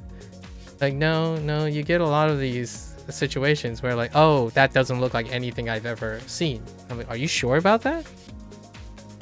Like, do you want to, like, you have never seen a anything that looked remotely like this combination of lines? I mean, you could. I mean, if you are like, 13 years old or younger, or maybe like really, really sheltered. But generally speaking, that is one of the weaknesses that's happening right now. I think it's among the top 5 recurring themes that I have to address when someone says like, oh, but what if you remember the wrong thing? It's like, well, the wrong thing will be related to the more right thing later down the road, which makes the more right thing easier to remember because I know the wrong thing, if you're saying what I'm learning is wrong. Because I form associations based on that. It's a continuum. What is a mistake becomes the memorable thing to the new thing, to the correct thing. It's not something to be forgotten because you spent time remembering it. See, that there's a conversion process. It's an association process, not a discarding process. Like, oh, dang it, I learned this the wrong way. Now I'm going to spend the next 3 days forgetting that and treating the new thing as a separate thing from the old thing. Like, well, so much for learning from your mistakes. Like, you don't learn anything from your mistakes by deliberately forgetting what the mistakes you made was. Like, that's like illogical. Someone comes up and say, oh, I always learn from my mistakes. I love learning from my mistakes. Oh, wait, but be careful. If you do this, you're going to develop bad habits. Like, but what about learning from my mistakes? It's oxymoronic. Someone who can really appreciate learning from your mistakes, so what if you develop bad habits? They become the starting point and the center of what you learn from those mistakes, right? You're internalizing your mistakes. Preventing and fear-mongering and doing deterrence as a constructive criticism, that is someone who don't believe in mistakes and learning from them, in my opinion, because they want to minimize the value of doing things and process-oriented problem solving, right? You make less mistakes, so somehow that makes you a better learner. Or you make less mistakes and prevent other people from making less mistakes, so then you inherently think that they're going to be more robust at learning and solving problems when they encounter them. It's actually quite the opposite. In fact, I would even argue there's a negligible difference. Not saying it's scientific, which one's more superior. We're not making a competition about this. And it's very difficult to measure, obviously. However, it's incredibly viable or competitively, possibly statistically negligible difference between someone who's able to full-heartedly do things and correct things as they go versus someone who gets the best advice possible, avoids all the pitfalls, and then somehow gets to that same position. To me, I'm a little biased because I would probably favor the person who did things, correct things, modified things, and still probably statistically get to the same place that a person who encountered zero problems because everything was explained to them and how they go about it. In my opinion, the one that got there, even if the other person was delayed, that person would be far more resourceful. They would be able to critically think, problem solve, and know how they naturally learn through many things that are either abstract, subjective, or objective. The other person, they only have one inherent idealism. And when they stray from that idealism, that's when I have a conversation with them. That's what happens most of the time. The individuals that I encounter who maybe find myself interesting on the way I approach learning and solving problems are inherently enriched for those type of people. When they say, I don't get it, the way I understand things, it just doesn't help me. I can't understand this. Like, no matter how hard I try, I can't understand this. And I asked them, so how do you go about understanding this? They would describe it in great detail, and then they would end. It's like, so what about what happens if you try doing something like this differently? It's like, I don't understand that. Have you tried it? Like, maybe you can see if your development, the way you problem solve and sync together is like, I don't understand what's the point. Like I know what works and it doesn't work here. So what am I gonna do? Right? And it sounds very obvious when it's not about you, the hypothetical person that's questioning yourself, but it's great when it works. It's great when you have limited tools. It's really efficient because you're a well-oiled machine. What happens when one of your gears fall off? Do you have a replacement? Do you have a redundancy? Do you know how to fix it? Do you know how to improve the thing? Do you even improve something when it's well-oiled? That's what I'm referring to. So, I think as a 2025 ender, or like a fun hot take, 2026 is going to bring something wildly different too for myself. Every year is going to be wildly different. The hot take here is I definitely know I have lots of experience, like far more experience now interacting with people, and I have a gist of my swath of my exposure to people, and people don't learn things about learning anymore, and that's probably the take that I've learned, like that I've gathered from 2025. People don't like learning. They don't have skills in learning. They have memorization, recognition, and recognition being triggered recall, and like cue recall, and memorization. And the rest is technology. Technology is aiding to give, in my opinion, the augmented facade of someone being able to solve things and think about things critically. It's not necessary. This skill is not necessary as long as all the tools and technology we have makes those things easier, I guess. Relatively speaking to your own competence. So is this hard? Well, it's as hard as I make it. That's the difference, right? If you're gonna say, oh, HanziHero is hard because of its content or because of its method, or HanziHero is easy because of its content and its method, then you are a content-based dependency. You're dependent on what's in front of you. You do not see how to make it harder or easier over time, and then when it gets easier, to make it even harder over time. That requires association, right? It requires thinking outside of the immersion level of content.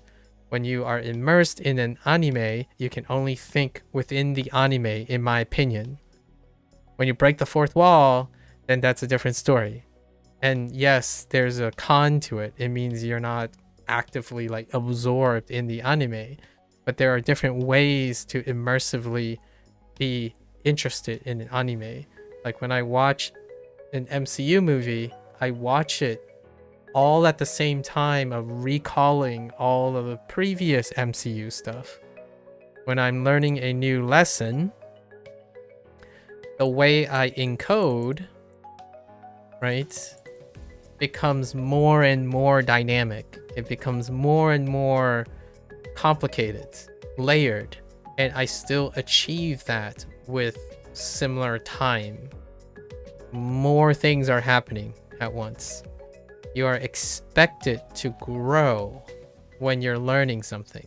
Even the way you learn something and input something, despite whatever its content value is, it increases. Intuition can carry a lot of this. Oftentimes, that's kind of what I offer to others. I encourage them to engage in something that maybe will help them with their intuition as opposed to analytically doing this. I prefer analytically doing this. I'm more like a 80% analytics and 20% let's wing it and fill it out situation. And I've been trying, you know, like you hear me all the times like, oh, I'm stuck. This character feels like something. So I am actually actively trying all of these things, like all of my tools. I do not specifically reproduce and the most efficient way because there's a balance to be had. Efficiency means you can easily fall off, right? A bullet train on a fixed track is incredibly efficient. What happens when that track goes wrong? There's no other way around it. The difference is like having multiple tracks, multiple paths, one train. In fact, you could have multiple trains, multiple tracks, and it becomes inefficient, right? You have to negotiate all those trains and how they cross. You sacrifice some efficiency. That doesn't mean your load and your volume isn't going to benefit from it, right? Sometimes you have that proverb, right? While the hare moves fast, slow and steady wins the race situation. Or a lot of people replace it now with it's about the journey, not the destination situation, right? It's both. The answer is both. Like, there's no competition here. You do both. If you can, oftentimes, life, when you're working on a life skill, it's both. It's the balance approach. It's a holistic approach to things. Know and encourage yourself when you learn a word, how does that connect with your anime that you're about to learn? Are you going to go look for it? Are you going to, right? And then go and watch a vlog in which you can prime yourself to know what the details are, or deliberately watch a vlog that is related to the vocab that you learned today, which is related to the graded reader story that you had. These are the things that makes it, in my opinion, intuitive and effort, maybe intuitive, but still require a lot of effort, but it's more so intuitive to trigger these types of ways of thinking. At least in my opinion, it creates deeper connections, and deeper connections makes it so that you don't run back to the book again, like constantly run back and say, oh, now I remember it. I remember it exactly like this. Like, oh, now I remember after I saw exactly what I saw before. But you didn't learn anything. Personally, you didn't learn anything about the learning portion, like your encoding. You forgot something because your memory and memorization was not good enough. Like, and it repeats over and over and over again. That would account for more than 50% of people who have asked me, quote unquote, about advice and recommendations and whatnot, and it's tied to their motivation, their lack of consistency and motivation, largely because they are inherently repeating the same exact thing. Like, not that they're literally doing it. Mentally is what it feels like. You're doing the same exact thing. And the logical reasoning to solve that is to not do the same thing. So how do you do that? Well, there are a lot of ways. my classical way is that when you learn something new, you try to find how it's related to something that's old, right? If you learn vocabulary words, you can see how they come together in a sentence. That is an incentive to learn sentences, right? When you learn sentences, like, well, how can I put the words that I have into sentences in which those sentences then, and this is dealing with constructive. It's not going to sound native. Like if you're doing it forward, it's not going to sound native, but you can also do that and go backwards. You can do one and go forwards, and you can do something at the end and go backwards. They still meet. They're gonna meet at some point and collide. It's not one or the other. I think that's probably the last thing I'm gonna say for 2025. I have like 27 minutes before New Year's. Yeah. I think this all or none situation, this internet hyperpolarization, it's very sobering. It's an incredibly sobering realization that despite spending 2 years doing something that is actively considered an academic pursuit, right, online, it's being treated and is still a victim of internet hyperpolarization, grifting, hyperfocusing, and just lack of critical thinking skills. So despite even doing something that is academically inclined and suggested and enriched for learning, most of the learning is really not that much different from playing a video game. Like, it's been reductively reduced. That's a redundancy, sorry. It's been reduced to something that is simple. And it's so simplified to the point where all the nuance is lost in the like most of the nuance is lost in the learning process. Kind of like a video game. Like when you play a video game and you're thinking, oh, there's a puzzle in this game.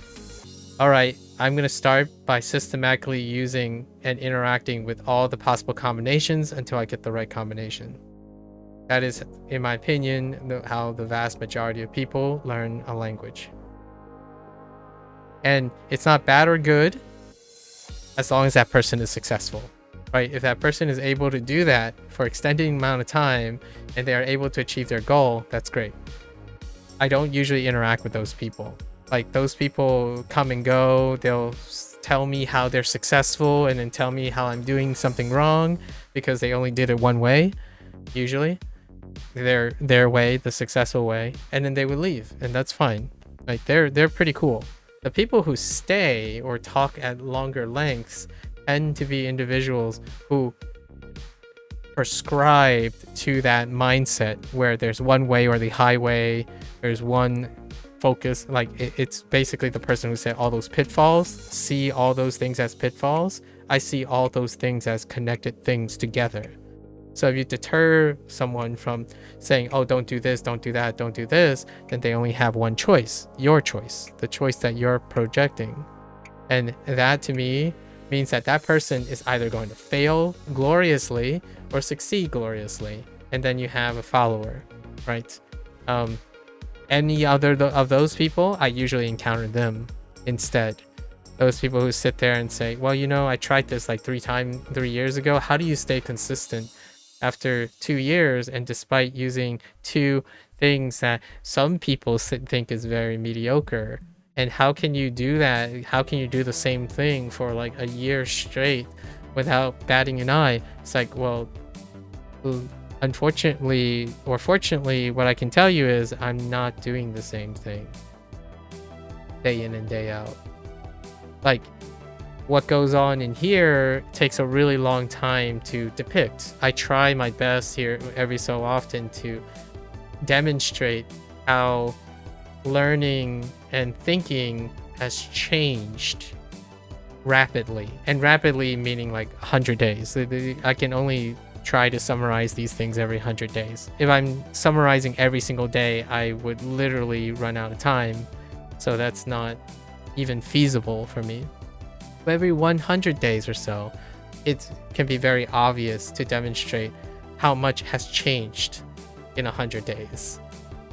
And this whole digression and this discussing is kind of a summary or tease of that for the end of 2025. If you're not seeing growth and reflecting on your old self, like if I were to reflect on the first day of Wanikani and HanziHero, it does not look like this. Nothing even comes close to what I could have possibly done on day one. Even if I tried my hardest, I would not be able to replicate this. Right? I'm not talking about the content. I'm talking about the relationship in which is on this screen. Like how I'm relating things. That is not possible from the years before.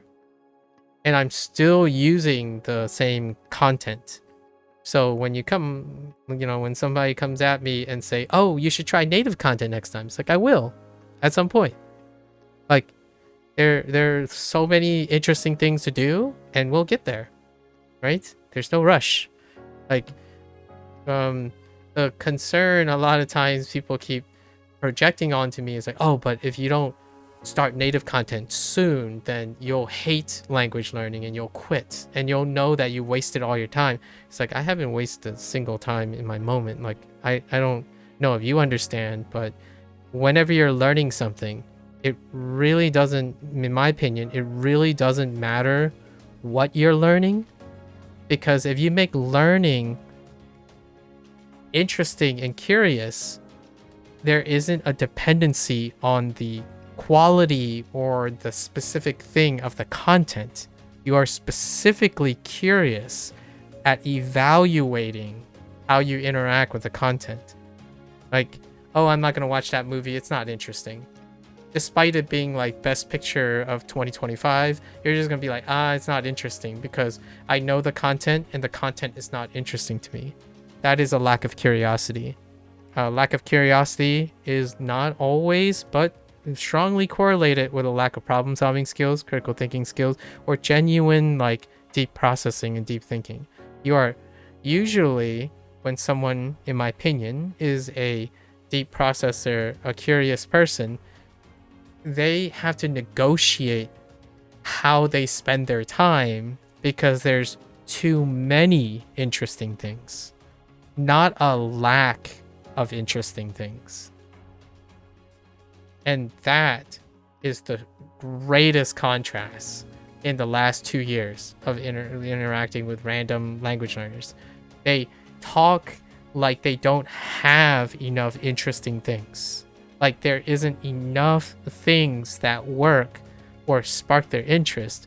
And I'm sitting here and I'm like, I'm sorry if Duolingo is not interesting to you. And I spent 1 year and I still think it's fun interacting with Duolingo in different ways, right? And then they're like throwing Anki at me and throwing like Satori Reader at me. And I'm like, okay, I'll get to them at some point. There's like any one of them is sufficient to be interesting. Meanwhile, the other people are like, but you see, that stuff is more interesting than this stuff because that stuff's garbage. This stuff is what you're supposed to focus on. Like, well, they're all interesting. Like, if it doesn't work really well, I'll try to make it work really well. That's an interesting experiment, right? So if you're interested in learning and you're a curious person, try to ask yourself what your behavior is. Because genuinely speaking, if your curiosity and learning and your interest in things is dependent on being selective and not having sufficient stimuli or motivation or consistency, then it's hard to break it to you, but you're not a curious person and you do not learn very well and you don't like learning. You like the results of learning. So basically you want to acquire that information with the least path of resistance. And my first thought is, dang, we might as well make this hard. Like as hard as possible, like as hard as I can manage, right? Like, oh, Duolingo's easy. Let's up the game.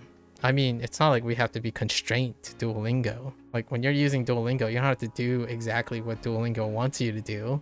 Like you can do more than that. You can do whatever Duolingo expects you to do and do even more than that. It's ever curious. what it sucks at, you should be doing something else to make it less suck, right? Every time you see something that's bad, it's an opportunity to make it better. You should be curious about, oh man, this really sucks. I wonder why it really sucks. Okay, let's go find out if we can make it less suck. No, it's not that. It's usually, oh, this sucks. All right, let's go find something that will solve this problem so I don't have to think about it. Like, I don't really care about this stuff anymore. Like, they just replace it with something else, right? That is the major mentality. Even among very successful people. Like, I'm not saying the people that I talk to, they're all like variously successful in their own way. They all have histories of competence and good grades and whatnot. They lived quite a long time, right? So it's kind of sobering. And with that take, I'll try to end with a more sobering take.